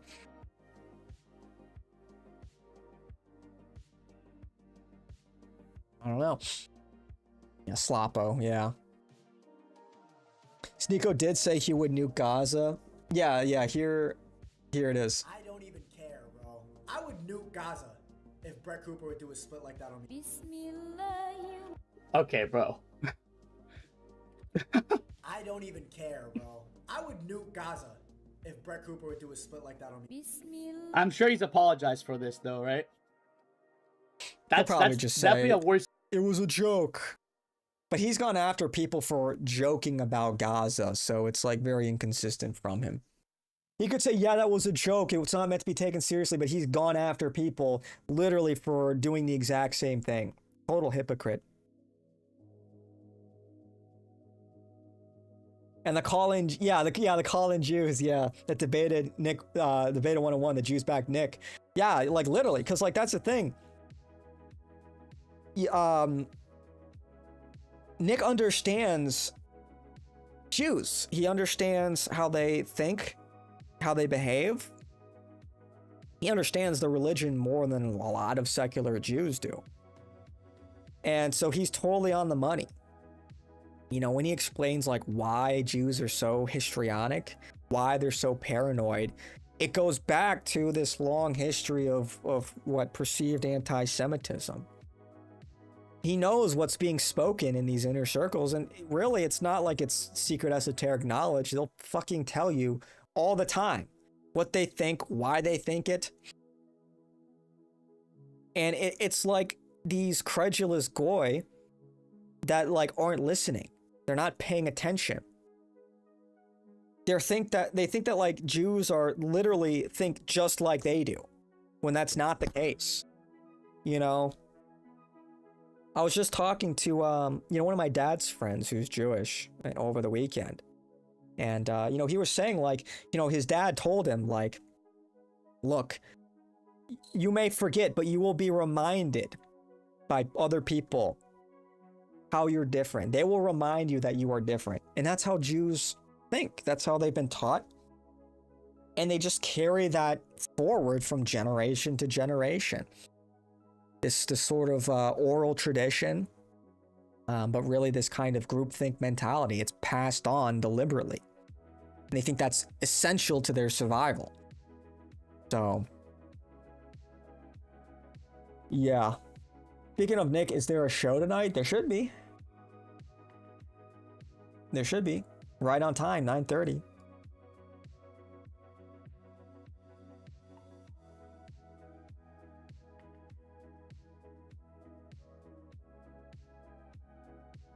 There are 2 Jews in Israel that love Nick because he gets them. I'm sure there's more than that. There was like that one, what was his name? I don't remember his name. Fuck, I forgot his name, but this one rabbi was like, Nick, convert. We can see that you're just as fed up with the Goyim as we are. Convert, you know? Dude, it's true. The Goyim they've just been pissing me the fuck off lately, dude. They're like, I don't even know, man. Slaves. Fucking slave mentality. So many of these can you call them people? It's just so fucking true, man. It's like I just see like you just like see like these clips of Nick explaining things, and you just see these dumb fucking boy. Oh, this guy's defending Israel. He's flip-flopping. He's a gay Mexican Fed. It's like, dude, you people are like slaves. You people are fucking slaves. And like that is, to be honest, like kind of what you deserve, man. These people are like begging for it. They're so stupid. They're so self-defeating. They cannot figure out anything. They're NPCs. Literal NPCs. So yeah, dude, it's just like, you see people like Dan Bilzerian and people like of that ilk, and I'm just like, dude, you people suck. And the people that like are crashing out on Nick, calling Nick a shill, people that like don't know fucking anything, that just learned that Israel existed like a year or two ago. Yeah. The Goyim are out of control, dude. They're out of fucking control. I don't know, man. I don't know. It's like maybe things really do need to get worse. Crazy. What's up, Mitchell? How's it going, dog? What's going on? Yeah, so true, Laundry Queen. So true. Like, what the fuck does this even mean, bro? Like, where is this even coming from? Messi is a Jew. Where is that even coming from, dude? So fucking retarded. Like, that's just brown. That's like indistinguishable from Sneeko. Sneeko is saying the exact same thing. Everything I don't like is Israel. NPC. These people are literally fucking bots. They're just like liberals. They're just like NPC liberals. Except, they took out the Nazi chip and they put in the Israel or Jew chip or whatever. It's like, dude. the best psyop, literally the best psyop is just the Goyim being Goyim. I mean, like literally just the Goyim themselves are the biggest psyop. Like Laura Loomer could not ask for like a better fucking psyop than just like Dan Bilzerian and all these other low IQ anti-Semites. Crazy. Mark Levin couldn't concoct, Netanyahu, the big Yahoo himself, couldn't concoct a more effective disinformation campaign than just the Goyim being themselves. So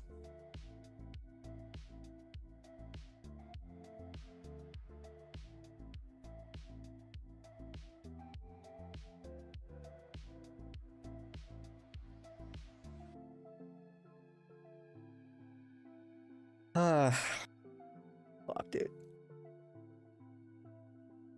What are these robots doing?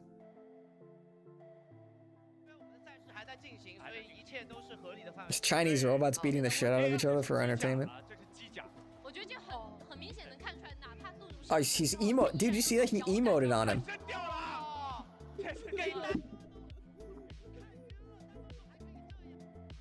Kicked his head off.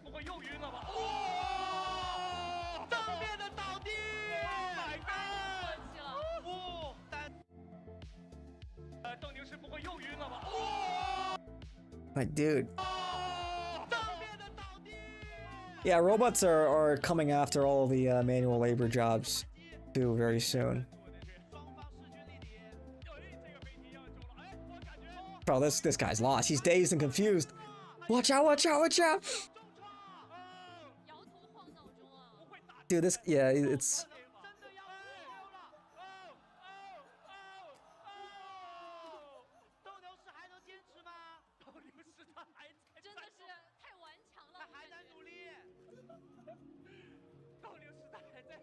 This stuff is just progressing at such a rapid pace.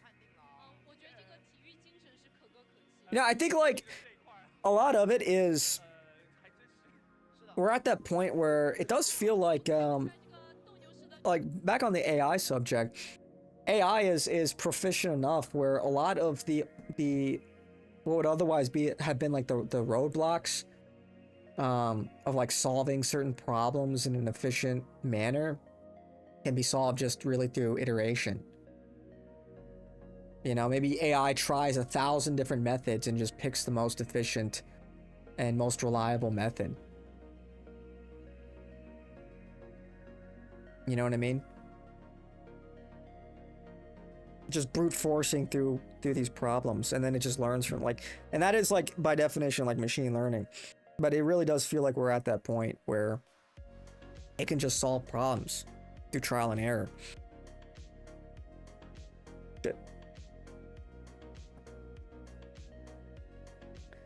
Filling in for Josh on Saturday? Yeah, I guess so. Yeah, I am down to do that.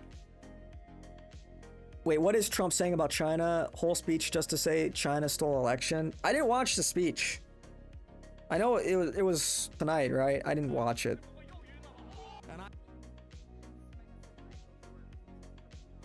Oh yeah, dude. Dude, like, yeah, Dan Bilzerian reminding everyone you have 24 hours to register as Republican. Yeah, he just, oh yeah, you have to register Republican to vote. What a fucking idiot, bro. No, you know, the thing about Dan Bilzerian, he clearly has like no real desire to win. He's not serious. And this is like, understand like the sort of the meta politics going on here. This is one of the reasons why Fishback winning, regardless of whether or not you think he's like super based or not, is good for us. Because he's running on like what is essentially a Groyper platform. And so that has a ripple effect. Dan Bilzerian is like kind of doing the opposite. He has no intention of winning, but he's like Jew critical or whatever. He is an Israel critical right winger. He's gonna get fucking annihilated by Randy Fine, like the most obvious, you know, maybe the most pro-Israel Republican out there. He's gonna get utterly fucking annihilated, humiliated, and that's just gonna set the whole quote-unquote anti-Semitic movement back years. right? It'll make us look like a bunch of unserious clowns. Same thing with Candace, same thing with Tucker. But like Candace, again, another Israel critical voice on the right who has been totally embarrassed, humiliated. Like, dude, do I have, like, did I bookmark it? Hang on. Let me see if I bookmarked it. Oh yeah, look at this shit. About this situation from the moment. I know what my gut has told me about this situation from the moment that it took place. I know what beyond my gut and beyond my dreams, the statement from Andrew Colbert, it was supposed to be you. Was it? Was it? Is it fair to ask if it's plausible that when Charlie was taken to the Hamptons, the phone call no one wants to address from Bibi Netanyahu, is it fair to ask the question if it was literally supposed to be me who was supposed to be back on tour with Charlie? Yeah, bitch. Did he say no to killing Candace It's all Owens? about you.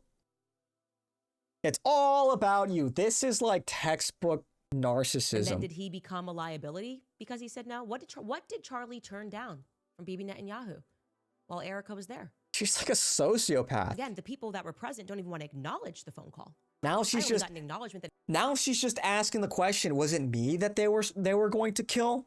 Just asking the question. Are you fucking serious, bitch? Are we serious right now?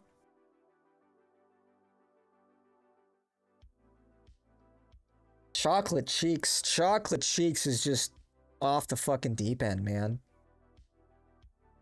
What do you even...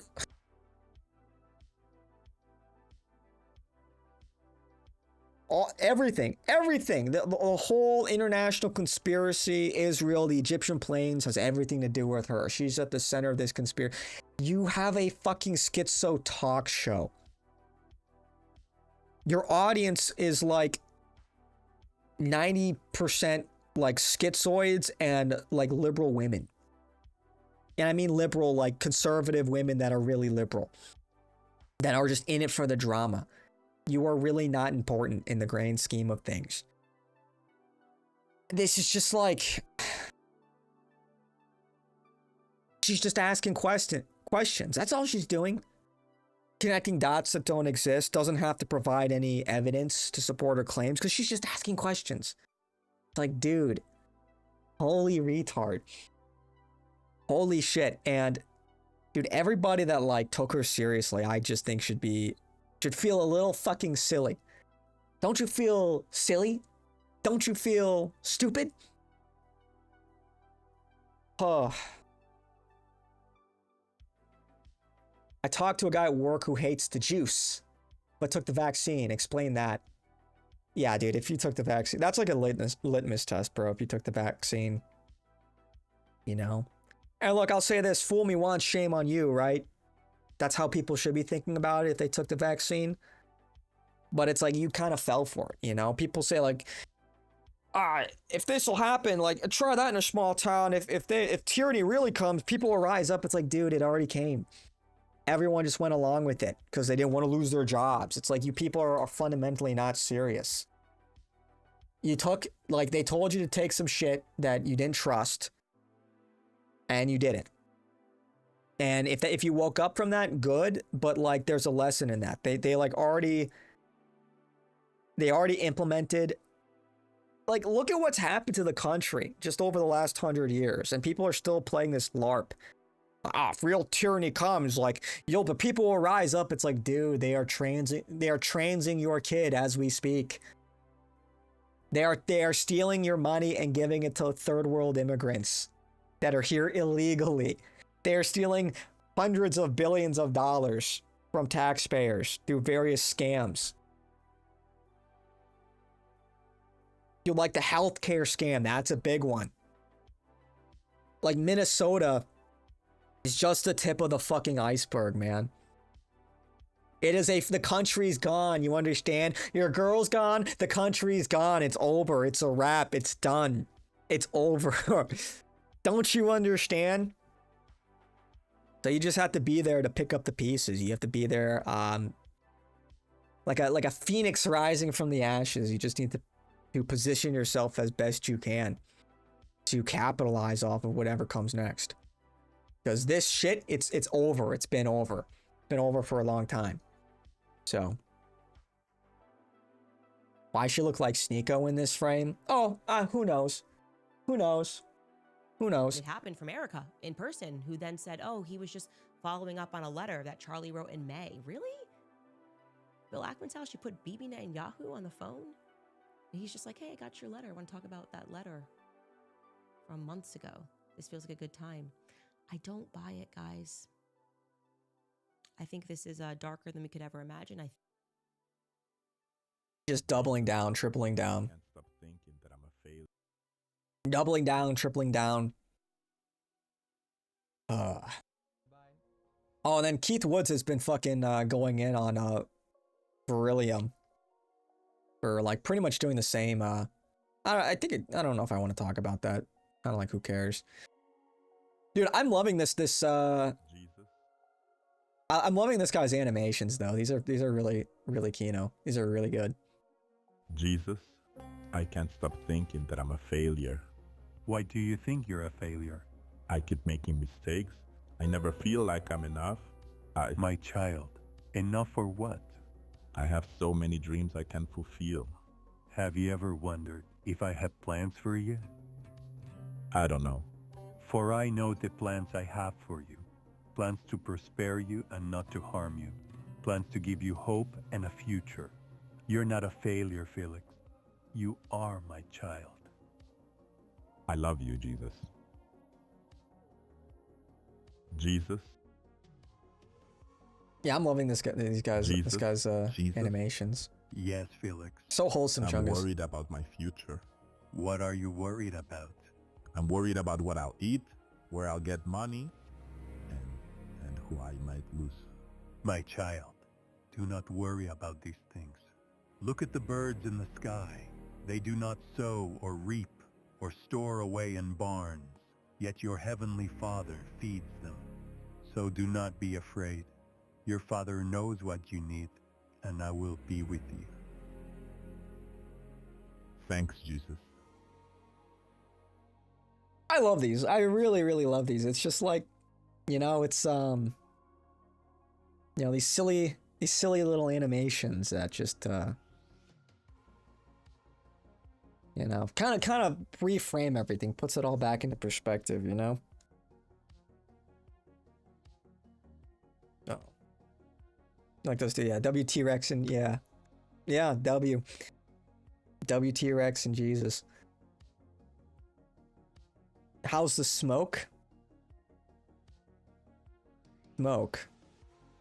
What, from like the forest fire that's going on? Is that what you mean? Is that what you mean? If that's what you mean, then non-existent. Yeah, I love these animations. I can't stop. Yep. Fear no evil. Fear no evil. Just put your faith in God and then axe to the grindstone. Just put in the work. Just show up. Just show up. That's like, do your best. Put your faith in God. Never give up. And that's all you really can do. Nothing to really worry about. Bad in Milwaukee. Yeah, I haven't had a problem with it at all where I live, so.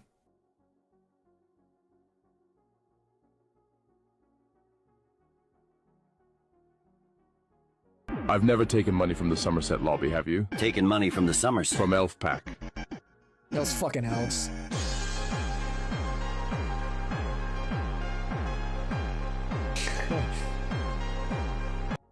The Dwemer are not gone. They're alive in Blackreach, and they own all the banks. Follow the septums, people. Follow the septums. Follow the septums.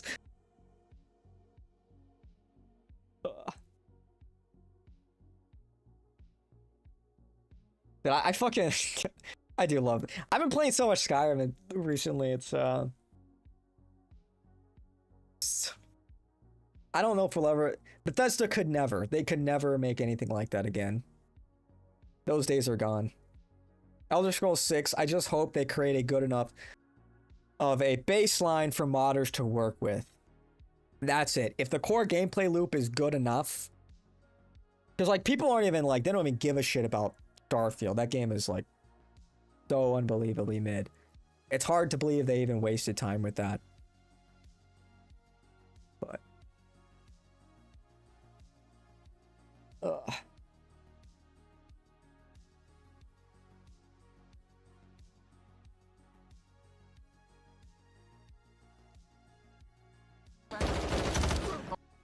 you guys been looking at the new Call of Duty?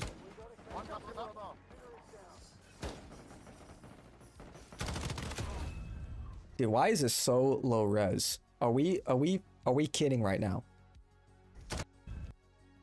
Which pixel is the bad guy? Which pixel's the bad guy? I can't tell because it looks like fucking dog shit. Who uploaded this? Is this a Twitter problem? Oh my lord! There we go! What are y'all talking about? Okay. Can I say something? A lot of people are shitting on like Modern Warfare 4. I think it looks pretty cool. Like I'm seeing a lot of like unwarranted hate for Infinity Ward, when in my opinion Infinity Ward is the only COD developer that's actually innovating. You're in Wisconsin. Oh, you're in Wisconsin. You've been out here for 2 months. Your mom's side is out here. Cool. I gave everything.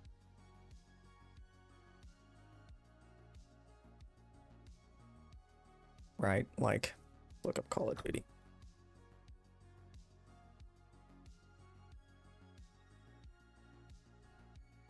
Oh, I guess they actually showed, they had an event today or something. They showed off a lot of it.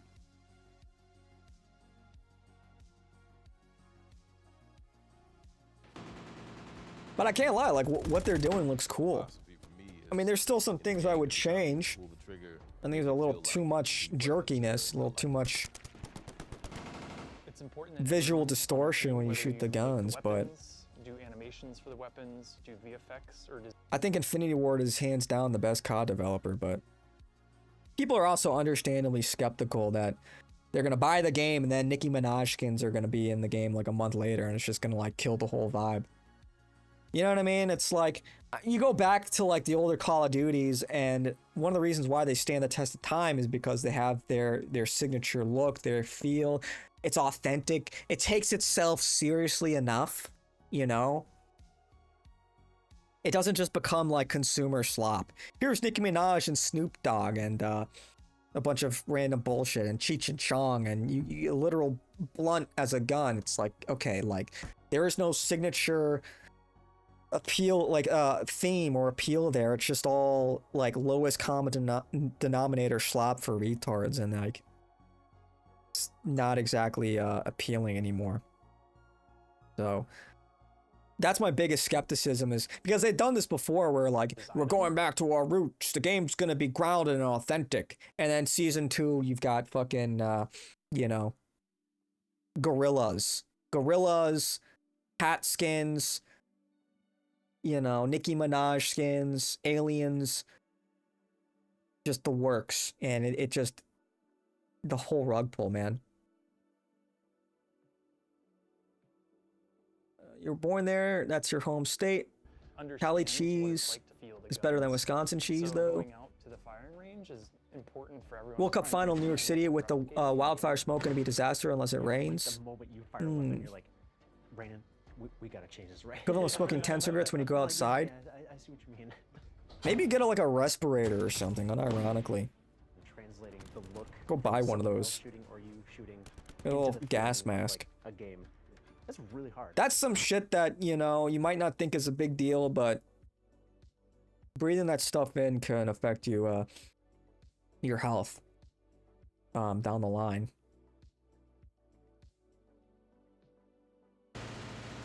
Be very careful with the stuff you're breathing in.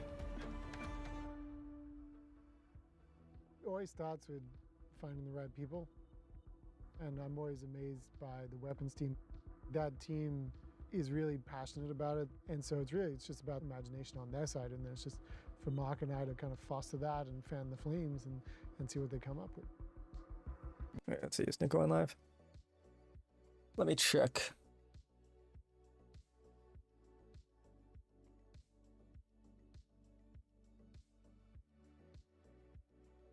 Let me check Telegram real quick. Nope.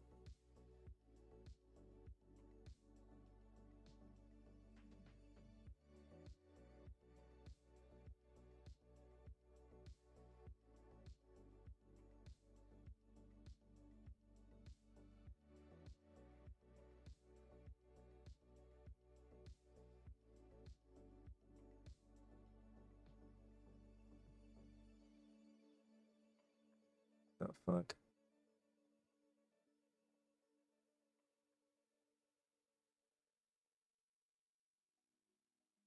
That's all retarded. No. The restaurant in Milwaukee, you need a password to get in. What kind of like millennial shit is that? A password to get in to a restaurant. That is like peak millennial. That is like, it's a spy restaurant. Oh my fucking gosh. That you know the kind of clientele, the Disney adults that are attending that restaurant. Ooh, it's so fun. Oh, do you know the password? What's the password? Ooh, it's just like we're going back in time.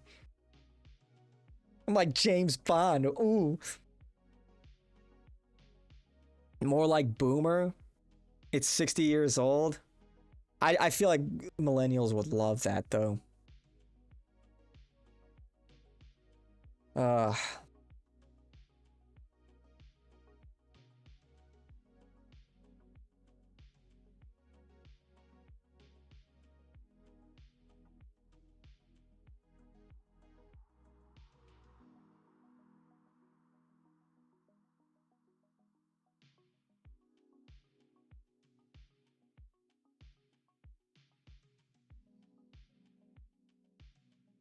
Mel and I would never be friends IRL.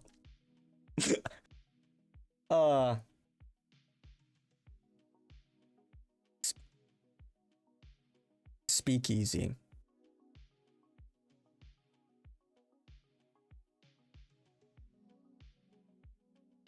I don't mind. Look, I don't mind like certain gimmicks. Like, you ever been to like Ed DeBevick's, for example? But it's like one of those things I would probably like just do once, you know?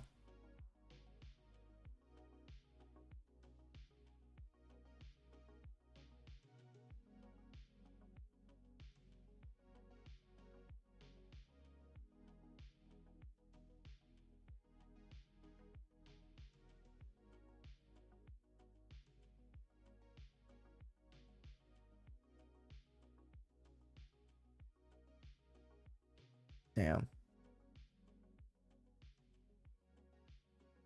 Yeah, just imagine what the gaming industry space will look like in 2 years, 5 years. This looks really basic right now, and it might not even be fun, but it's about giving the tools, right? And the question is, how long did this take? Like an afternoon, maybe? Brother. In 5 years, who knows? You can make your own game.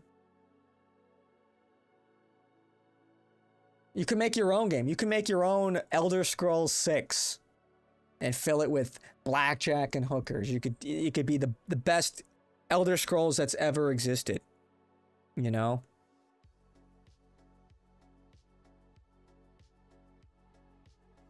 Twit sent $10. Hey Nick. Who knows? Who knows? Who knows where the limit is?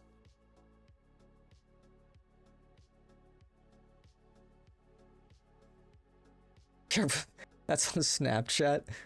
Damn.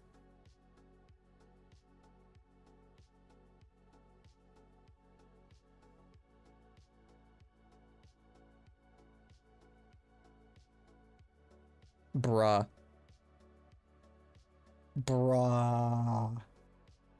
Oh, it just keeps getting worse. It just keeps getting worse. It just keeps getting worse. Is like Sneeko like trying to like speed run? What even is this? Is he like trying to literally speedrun 180ing on every single one of the takes he's ever fucking had throughout his entire life? You know, is he like trying to out himself as just a unprincipled grifter? Here's Sneeko. Tweets 9 hours ago. Misogyny is cringe. Women are flowers. Flower emoji. And whoever this person is, I guess some Israeli, some Jewish girl, has a screenshot of Sneeko being misogynistic. Women shouldn't talk. Pearl Davis responds, I don't get it. Sneeko, go clean or something. Brother. Is everything, I guess everything is either like that or it's just what, rage bait? But if all you are is rage bait, you're just a fucking nothing. If all you do is rage bait, you have nothing actually to say. You are unserious. Everybody rage baits from time to time. I just rage baited fucking MGoat. Everybody does it from time to time, but if this is all you have to offer, you have nothing to offer. So, Constadellas is a fun but gimmicky place. I've been up there. Pretty cool.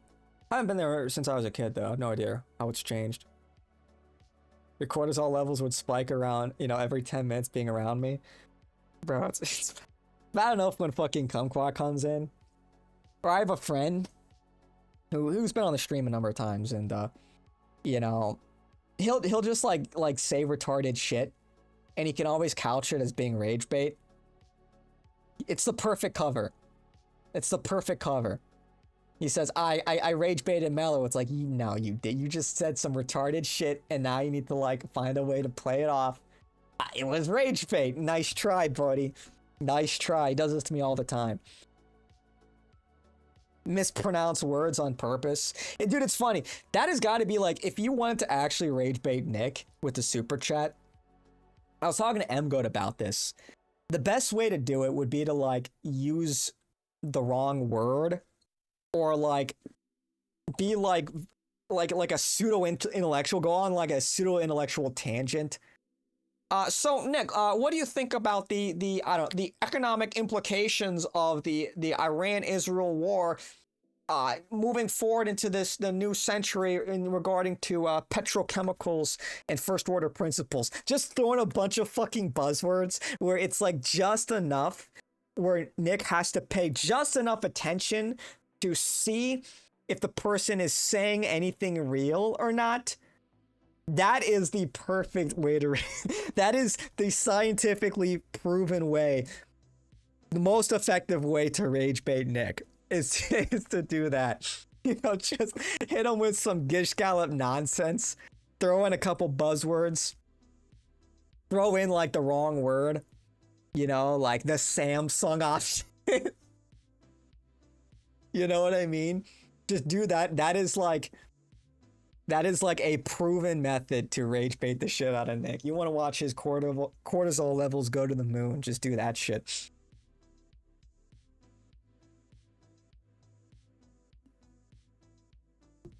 Hey, Nick, speaking of first principles, do you think Israel would do this or that? Just like, yeah. What is the probability that Israel would, like, nuke Syria? Just stupid ass questions like that. Just throw in bullshit. Just throw in bullshit to try and, like, you know, throw them off the trail. Like, you're trying to sound smart. Like get in the mind of somebody that's stupid that's trying to sound smart. That is the creme de la creme rage bait. I've watched Nick's show for years, and questions like that are the ones that send him the hardest. Questions like that are the ones that fucking makes him rethink his all of his life choices.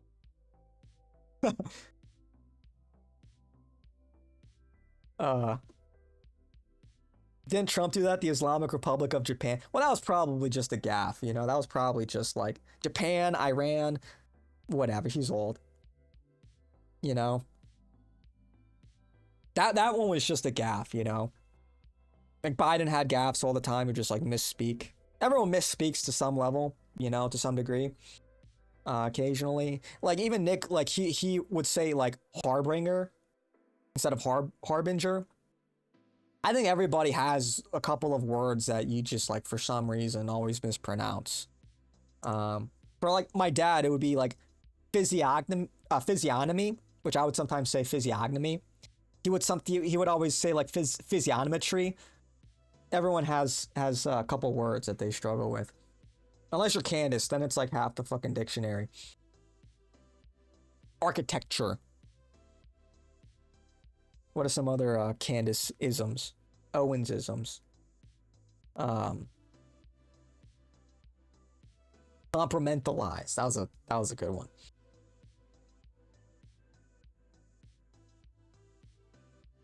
They got one of the firebombers on film in Japan, I guess. Blitz. Oh yeah, the Blitzkrieg. Yeah, the Blitzkrieg. Yeah.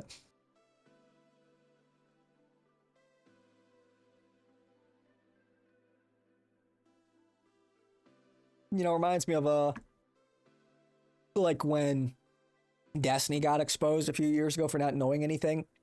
You can thank Jimbo Zimmer for that. He thought like Russia bordered Egypt. He didn't know, what was it? He didn't know the difference between who did he mix up again? I think it was Erdogan and Assad. Yeah, and Assad. He mixed up those two people. There were some other dumb things. And you saw like it just completely like shattered his confidence, you know? Shit like that like would shatter, you know, when you get exposed for something so fucking stupid. And look, everybody has maybe a couple things that they get wrong here and there, even like people who are experts on it, you know, you mix things up here and there. But it was just this constant like stream of just like inaccuracies that just indicate you really don't know what the fuck you're talking about, you know? Debacle. Yeah, debacle. Debacle. It took Zeb less than 1 minute to go from disagreeing with Nick to Nick being a Fed. Is he really saying Nick is a Fed now? What a fucking idiot. What a dumbass. No offense if you like Zeb, but bro. That's just like how retards think. That is just like NPC level thinking. Everybody that disagrees with me on anything is a Fed. How is that any different from liberals saying anybody that disagrees with me on anything political is a Nazi? Anybody that is, I don't know, opposed to the war in Ukraine is a Russian bot, or vice versa. Anybody that is in favor of the war is a Ukrainian bot. You know, it's just like, it's just this like purity spiral. People have no humility, no self-awareness, no ability to examine, to see alternative points of view. They are, in a sense, they find their team. They don't examine their own beliefs, and they just stick to the rhetoric. They just stick to their creed, their dogma. They're very dogmatic. There's no evolution of thought. People are very stagnant. They don't want to do the hard work of like thinking, of reevaluating their worldview and constantly evolving their worldview. How many times do people go, oh, you know what? I didn't think about it like that. Or say like, you know, I disagree with you, but I hear what you're saying. Maybe I'm wrong. How many times do you hear people say that? You know? Or that's an interesting point of view, you know, or even just say, I don't really have a strong opinion on that. Tell me more. To sort of, you know, see the, you know, the expertise to somebody else and say, you seem to know more about the subject. What do you have to say about it?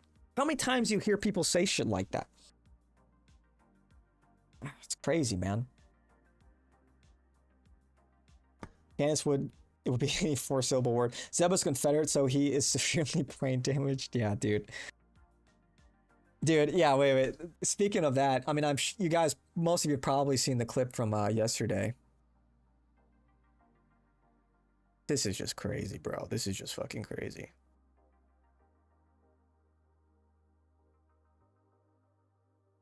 Let me just go to my... Nick Fuentes, join us for a Confederate meetup in Georgia. Deo Vindice. I'm good on the Confederate.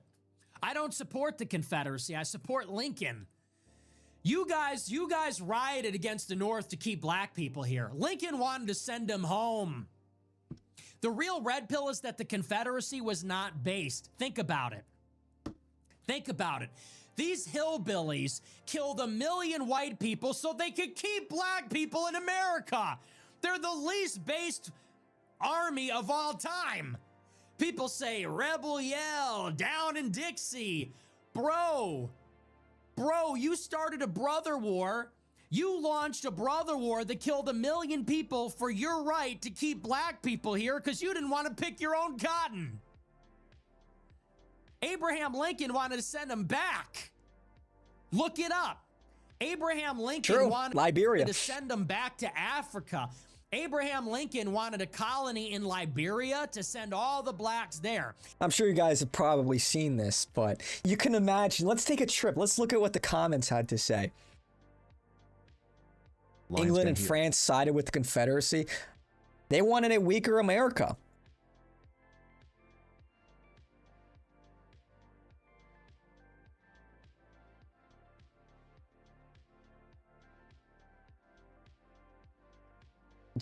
Yeah, for sure to hold a cabinet position, by the way. Yeah, well, there you go.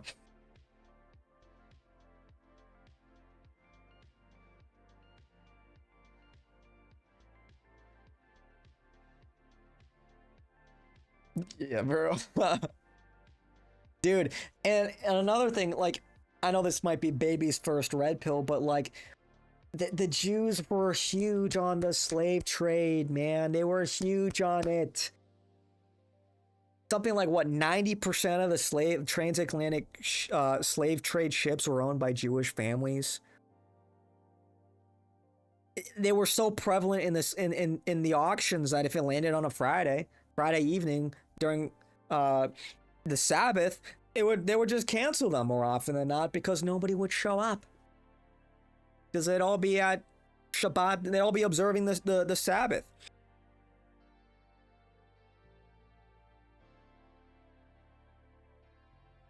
But then you get people, so when their union won, they repatriate all the black slaves, right?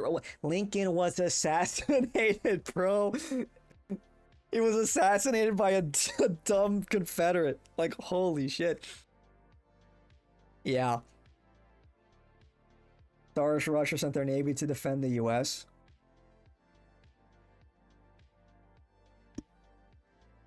Ah.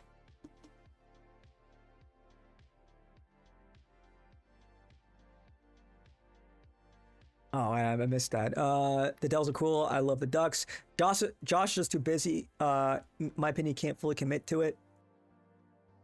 And I love Josh. I'm his #1 Glazer. Plus, Josh has to bring Zeb back to reality. Must be exhausting. Shit. I really want to ask what Zeb thinks about the soft tip bullet during the Collins show. I miss these chats.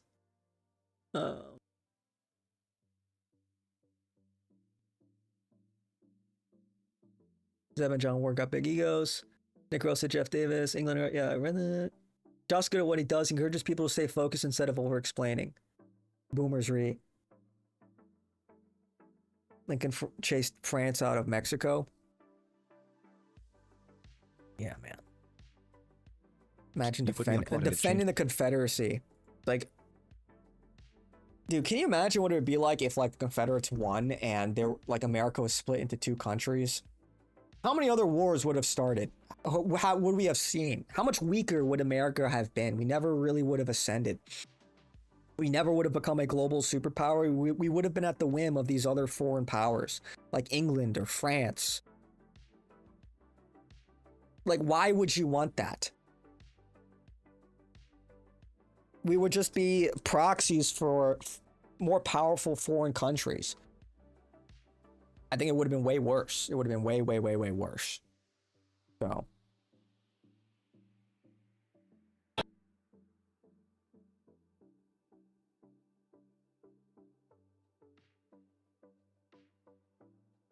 各位，今天我真的不想开喷。GPT 那群人天天被我们嘲笑安全拉胯，现在呢？啊？现在呢？我们源码被放出来了，脸还不要了还？啊？各位 What the fuck? What the fuck? 各位 ，guys， 今天我真的不想。I really don't want to rant today. GPT guys get laughed at for. Go away. Lions Den here. Nick Fuentes. Join us for a Confederate meetup in Georgia. Eo Vindice. I'm good on the. I'll spec so. Nick changed my whole view on Lincoln last night. I never thought about it like that, but it makes a lot of sense. How are you going to be an authoritarian and be against the most authoritarian president we ever had? So true. And you guys have asked me my opinion. I've always been a unionist. You guys have asked me about that before, and I gave pretty much the same answer I just gave. What is he saying, Mello? Yeah. Well, being chilling. Something about ice cream. I don't know. Yeah, France and England would have graped us. Yeah, absolutely. It would have been over. Speaker will. Yeah. Very funny. Yeah. Okay. Something about eating dogs. Something about, Taiwan not being a country. Idiot. I don't want to smell like shit. I had a friend in high school. His mom. More clips. More clips that if you watched the show, you already would have seen.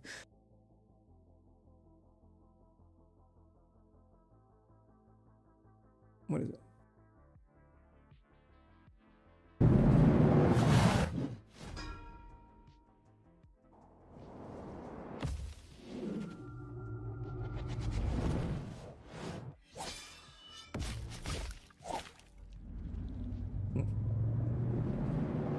It's a cool comparison.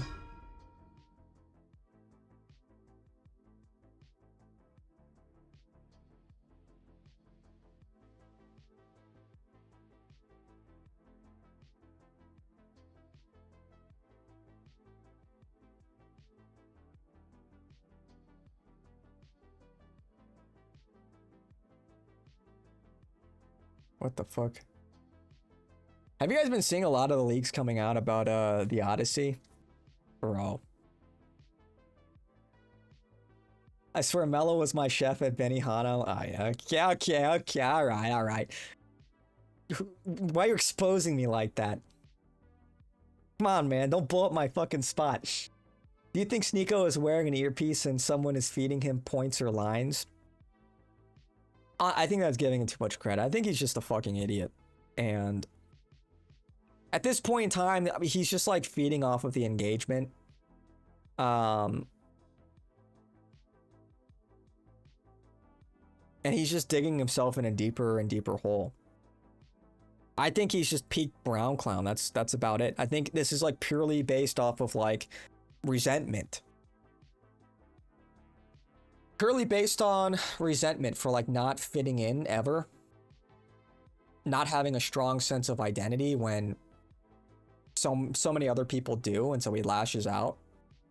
And he doesn't have the humility or even the intelligence, the patience, the honesty to address that and deal with that.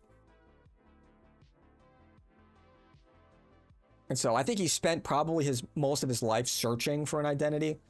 And this is just obvious. I mean, he's talking about, his like, you can go back and I've seen clips of him like when he was doing like Call of Duty cut commentary, right? Talking about how like he didn't like being black.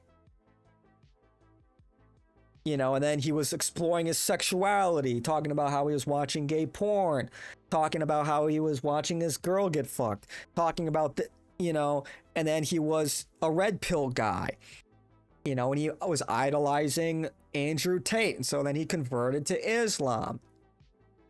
He's just like this perpetual little bro. And then, that was no longer as topical. And so then he became like a, right-wing identitarian. He was like pro Hitler. He was like pro authoritarianism. He was like a quote unquote misogynist. All of these things that he is like vehemently against now. Now he's just a straight up third worldist cuck. No redeeming qualities. He's switched up on like every opinion he's ever had, and he's just gonna drench everything in irony as a shield. Oh, you thought I was being serious? This guy fell for the obvious rage bait, and it's like, you know, that's all you have to offer because you have nothing.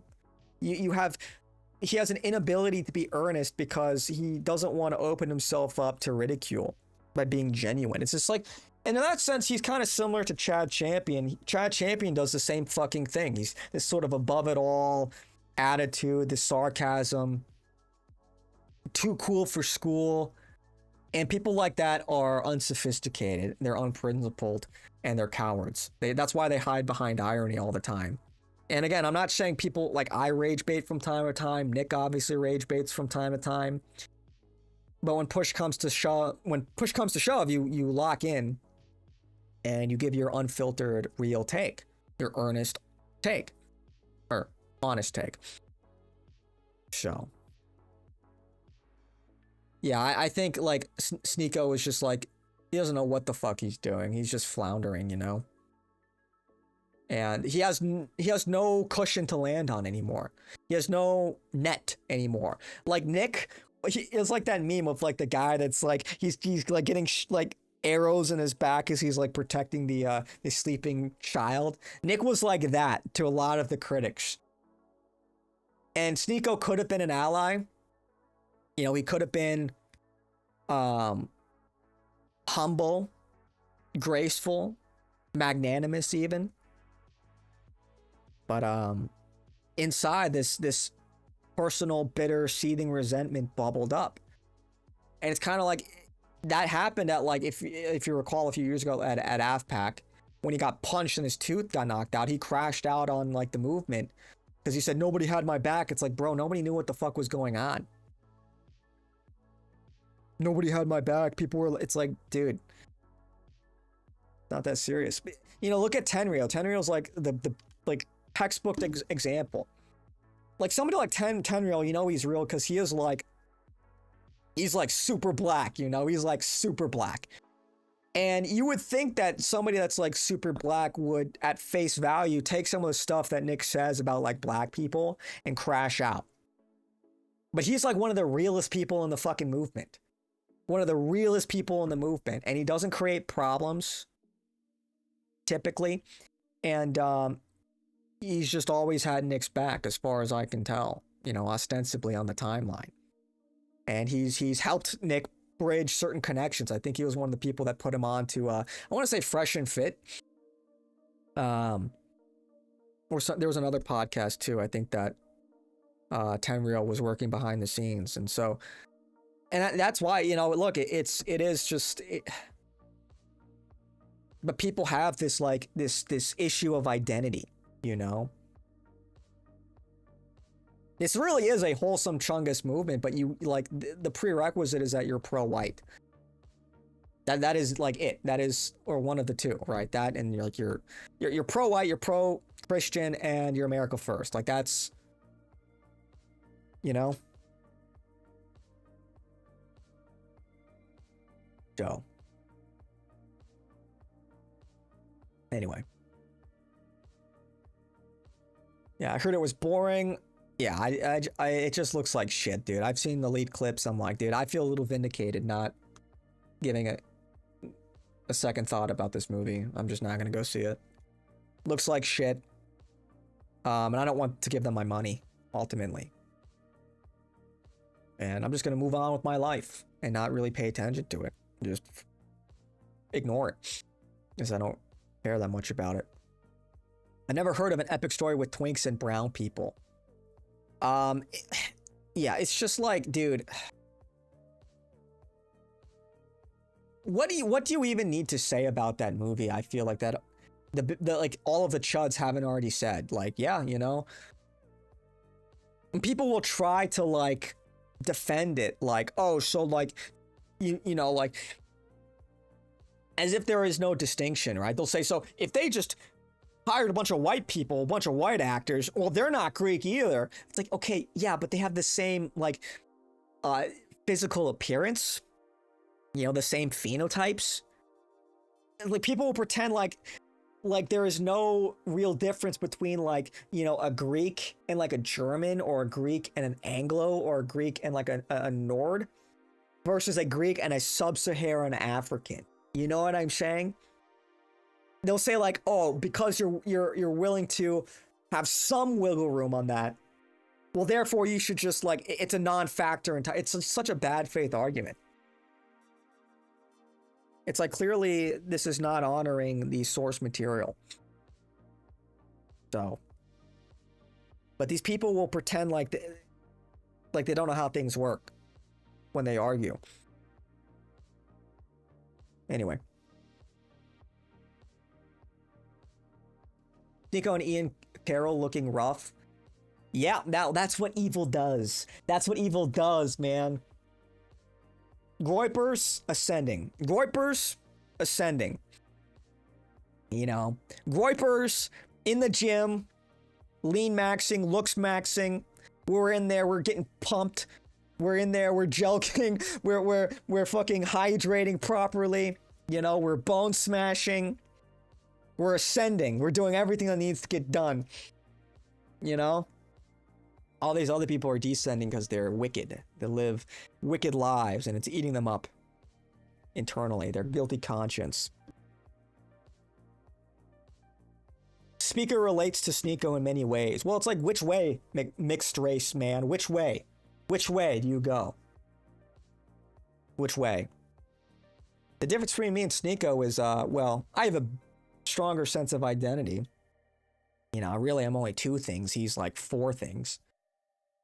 But, you know, I had a solid upbringing and a conscience, and I strive to tell the truth. And I can recognize ultimately what's in my best interests.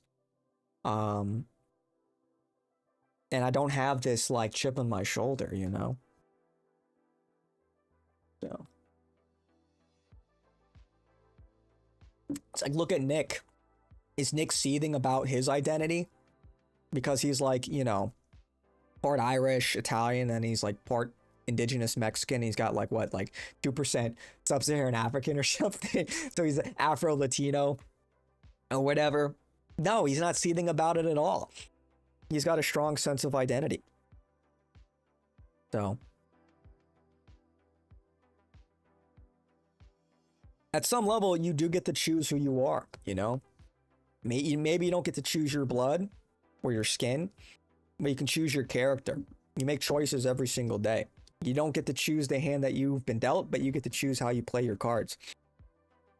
And I think Sneeko clearly making the wrong plays. So. Hi, Mr. Ford. Don't be sad. Mello will restart show. Say what now? Restart the show? What are we talking about? He should go Mormon next. Wuza, Kai, and Nick Shirley can fix him. Yeah, I wonder what Sneeko will believe in next. Now all of a sudden he's against misogyny and he's against race, you know, realism and all this stuff. It's like, okay, man.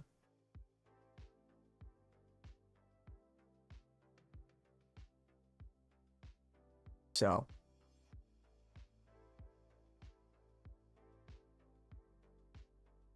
I felt bad for Nick when he was talking about Sneeko blotting his name out during a live stream. You could tell it was choking him up. Was it choking him up? I don't know. It's been a rough year for Nick. You know, his friends betraying him. That kind of shit is just so petty. It really just kind of shows who these people really are. Chad Champion was a big one too. That's just like really, what a fucking, wow. Yeah, that's you know, again, you think you know somebody for years, right?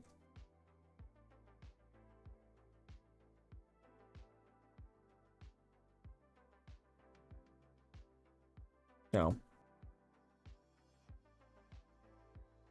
We love Tenryo. Yeah, we do. With a Y, though. With AI, we can finally give the Iliad and the Odyssey the focused, accessible treatment they deserve. Yeah, I guess. Sure. I liked when Nick asked why Gad's sad, posted the highlight reel of boys kicking ass. Yeah, true. Yeah, literally just the highlight reel. We stole your menorah. Lupita Nyong'o is Kenyan. We're on Cialis. Yo, are you Catholic? I am. I am Catholic. Yeah, we on Cialis. We on Cialis Kuiper, right? Anyway. DEI, fuck trans people, fuck gay people, fuck abortion, fuck minorities, fuck immigrants, fuck black and brown people, fuck police brutality, it's not real, fuck the woke mind virus that stole the 2020 election, like fuck lawfare, all of these DEI, fuck trans. That's pretty kick.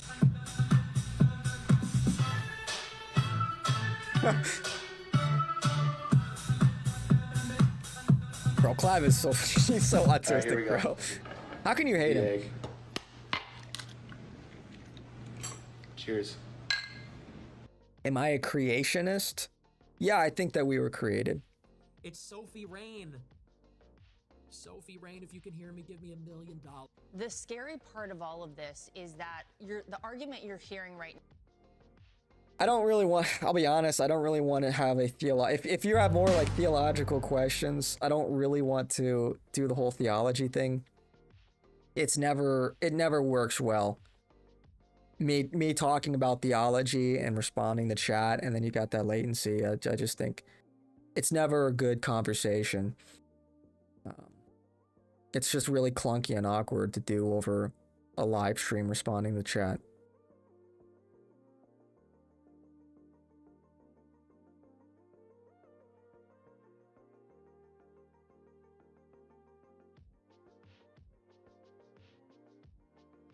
Dude, what's going on with Owen Schroyer? W pop. Scare speaker. Just, dude. Guys, how many times have we had this happen where like people want to debate theology? It just bogs everything down, and I'm really just not like. A lot of people, a lot of it is just me explaining stuff I've explained a million times, or that people can look up like the official Catholic position of something in 30 seconds. You know, I just don't want to do that. You know, if God is real, why do bad things happen? I'm like, I can't answer that again, man. Sorry. Go to Catholic Answers, man.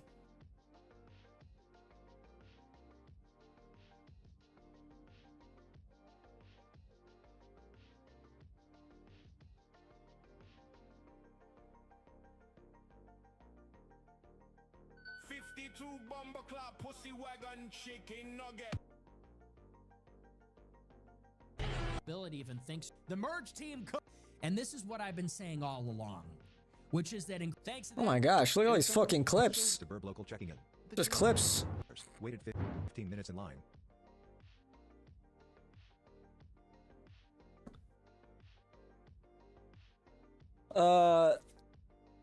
Fair enough, so I'll leave it here. I find it fascinating that these so-called high IQ pundits will outright deny evolution. That has immense evidence, but okay. I mean, okay. I mean, I don't think like, I mean, I believe in evolution to a degree. Like, it is just an expression of genetics. But as far as like life coming from inorganic material, we've never seen that happen out in nature, and we've never been able to do that. Like, we've never been able to synthesize life. So, in other words, like, I don't think life came from pure inorganic material without intention, and like that's just statistically impossible. So, your relationship with your parents. W feed, that's Hippo on his ult. Speaker's going to crash out on evolution. No, it's just Uh,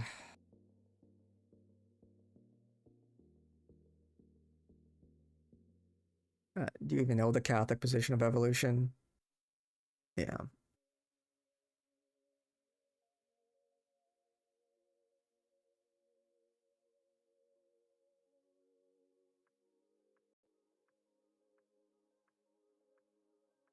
What is my feed, dude? What is that? What actually? What is my feed? What the fuck?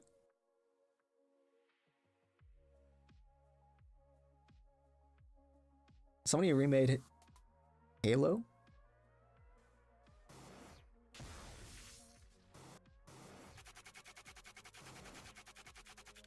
It looks really basic right now.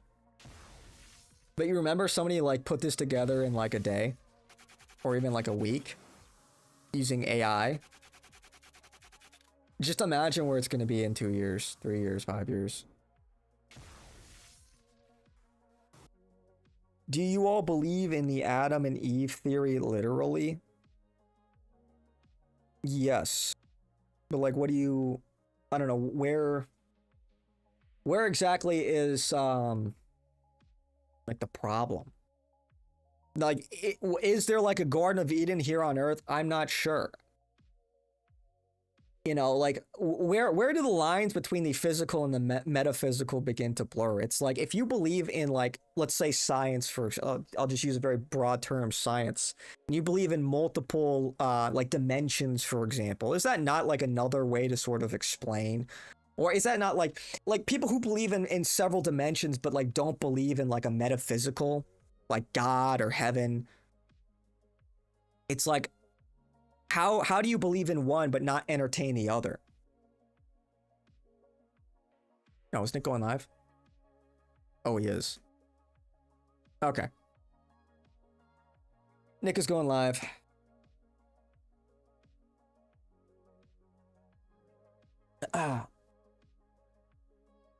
Where did the Big Bang come from? Yeah, WChat. Listen, Gen Xer, go to Catholic Answer. The info is there. Yeah, for real. Just go to Catholic Answers. Well, the issue would be that if you believe that all humans derived from two humans, then you would be very dumb. Well, it doesn't necessarily say that all humans derived from two humans. Like, you don't even know the fucking Catholic position, dude. Just go to Catholic Answers. But again, it's like...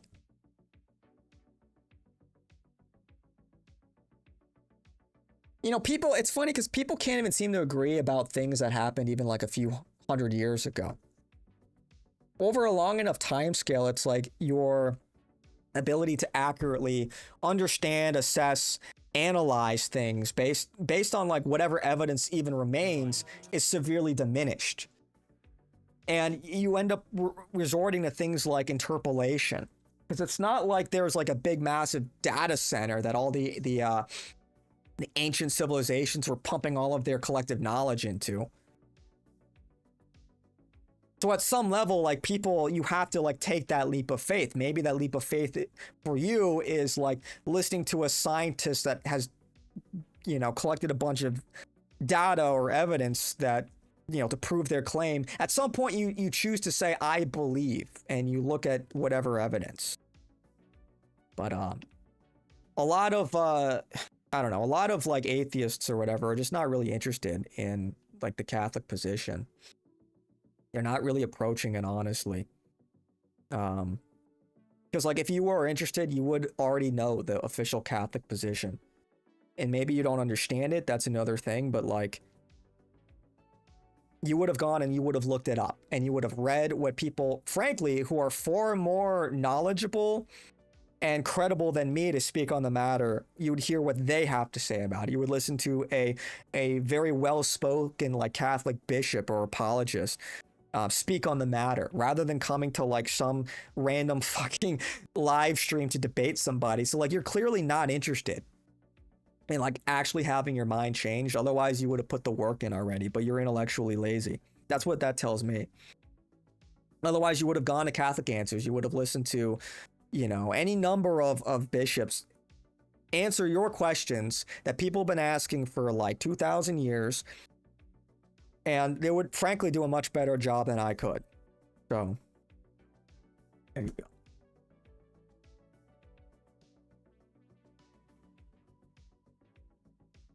You're free. Yeah, free Mexican shows. All right. Great show. Love you, love you, love you guys. Yeah. Good night, everybody. Good night.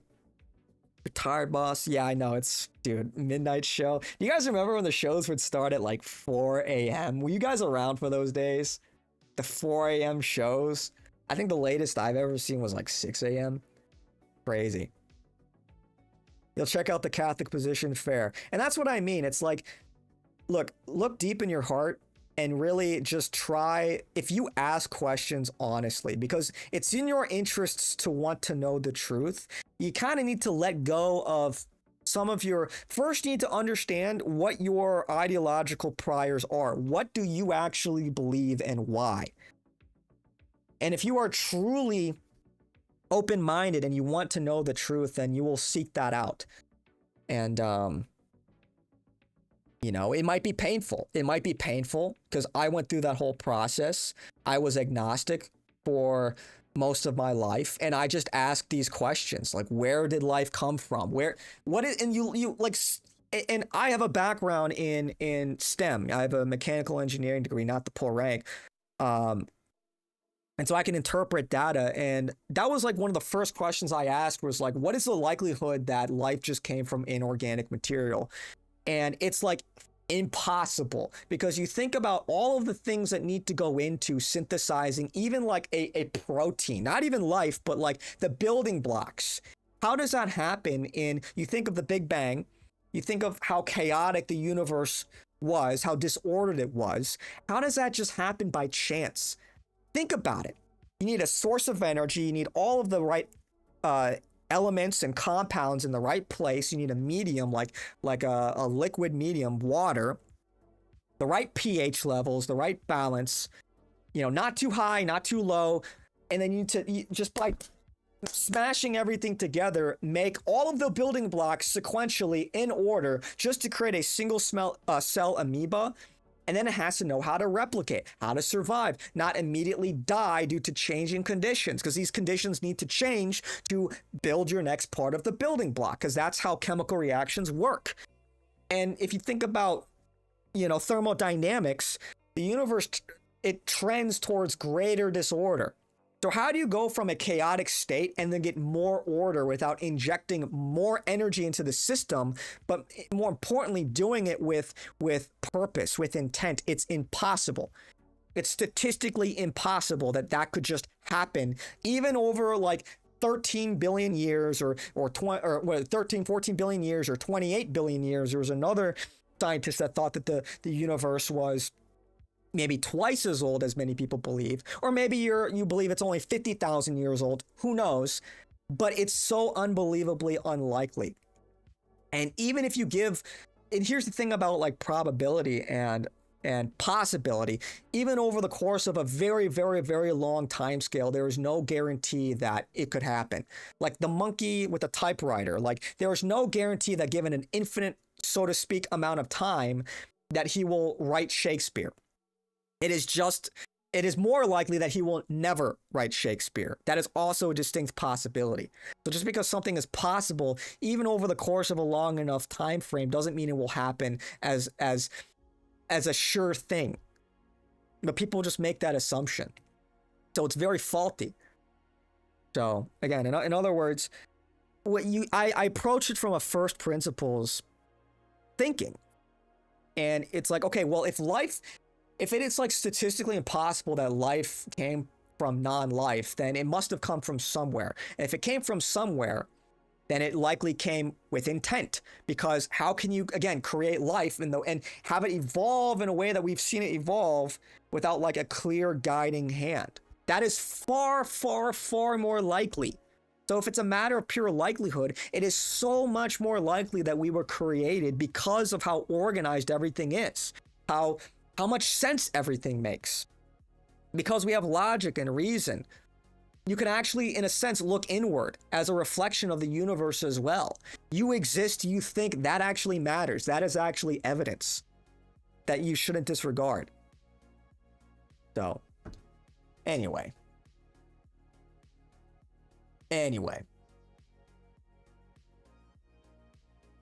What are you guys doing? Ice Army, Bridges, Towers, Tomatoes. Boyum is insane. Hippo and I agreed to fight M-Goat instead of each other. No emotion got us acting up. Where's Luis? Good like having a... What do you guys do? You guys like playing like Clash of Clans or something?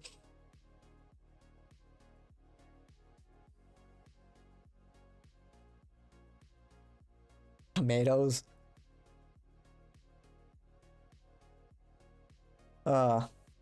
Anyway. I don't even know if that guy is still here. I'm going before Smashing Nuggets being made. Oh, you ruined their end powers. It's yeah, you always do though. You're saving people's channels from getting banned. So anyway. He left? Yeah, I think he did. Again, you know, people, I don't even think he was probably even capable of understanding a thing I'm fucking saying, man. I swear. It's good to hear me, yeah. I mean, if you've been here, you've heard that spiel. That's like an original spiel. I didn't rip that off of anybody. Like, that is my own thought. I didn't have to take that from somebody.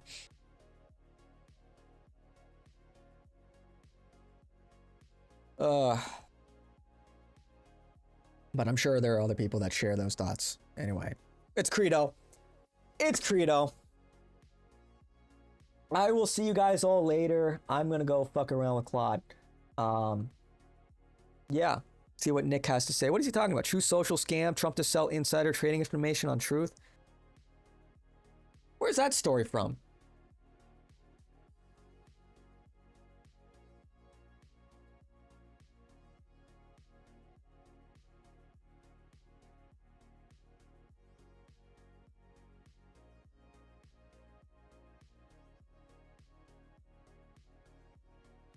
Well, I haven't been paying too much attention to the news today, to be honest.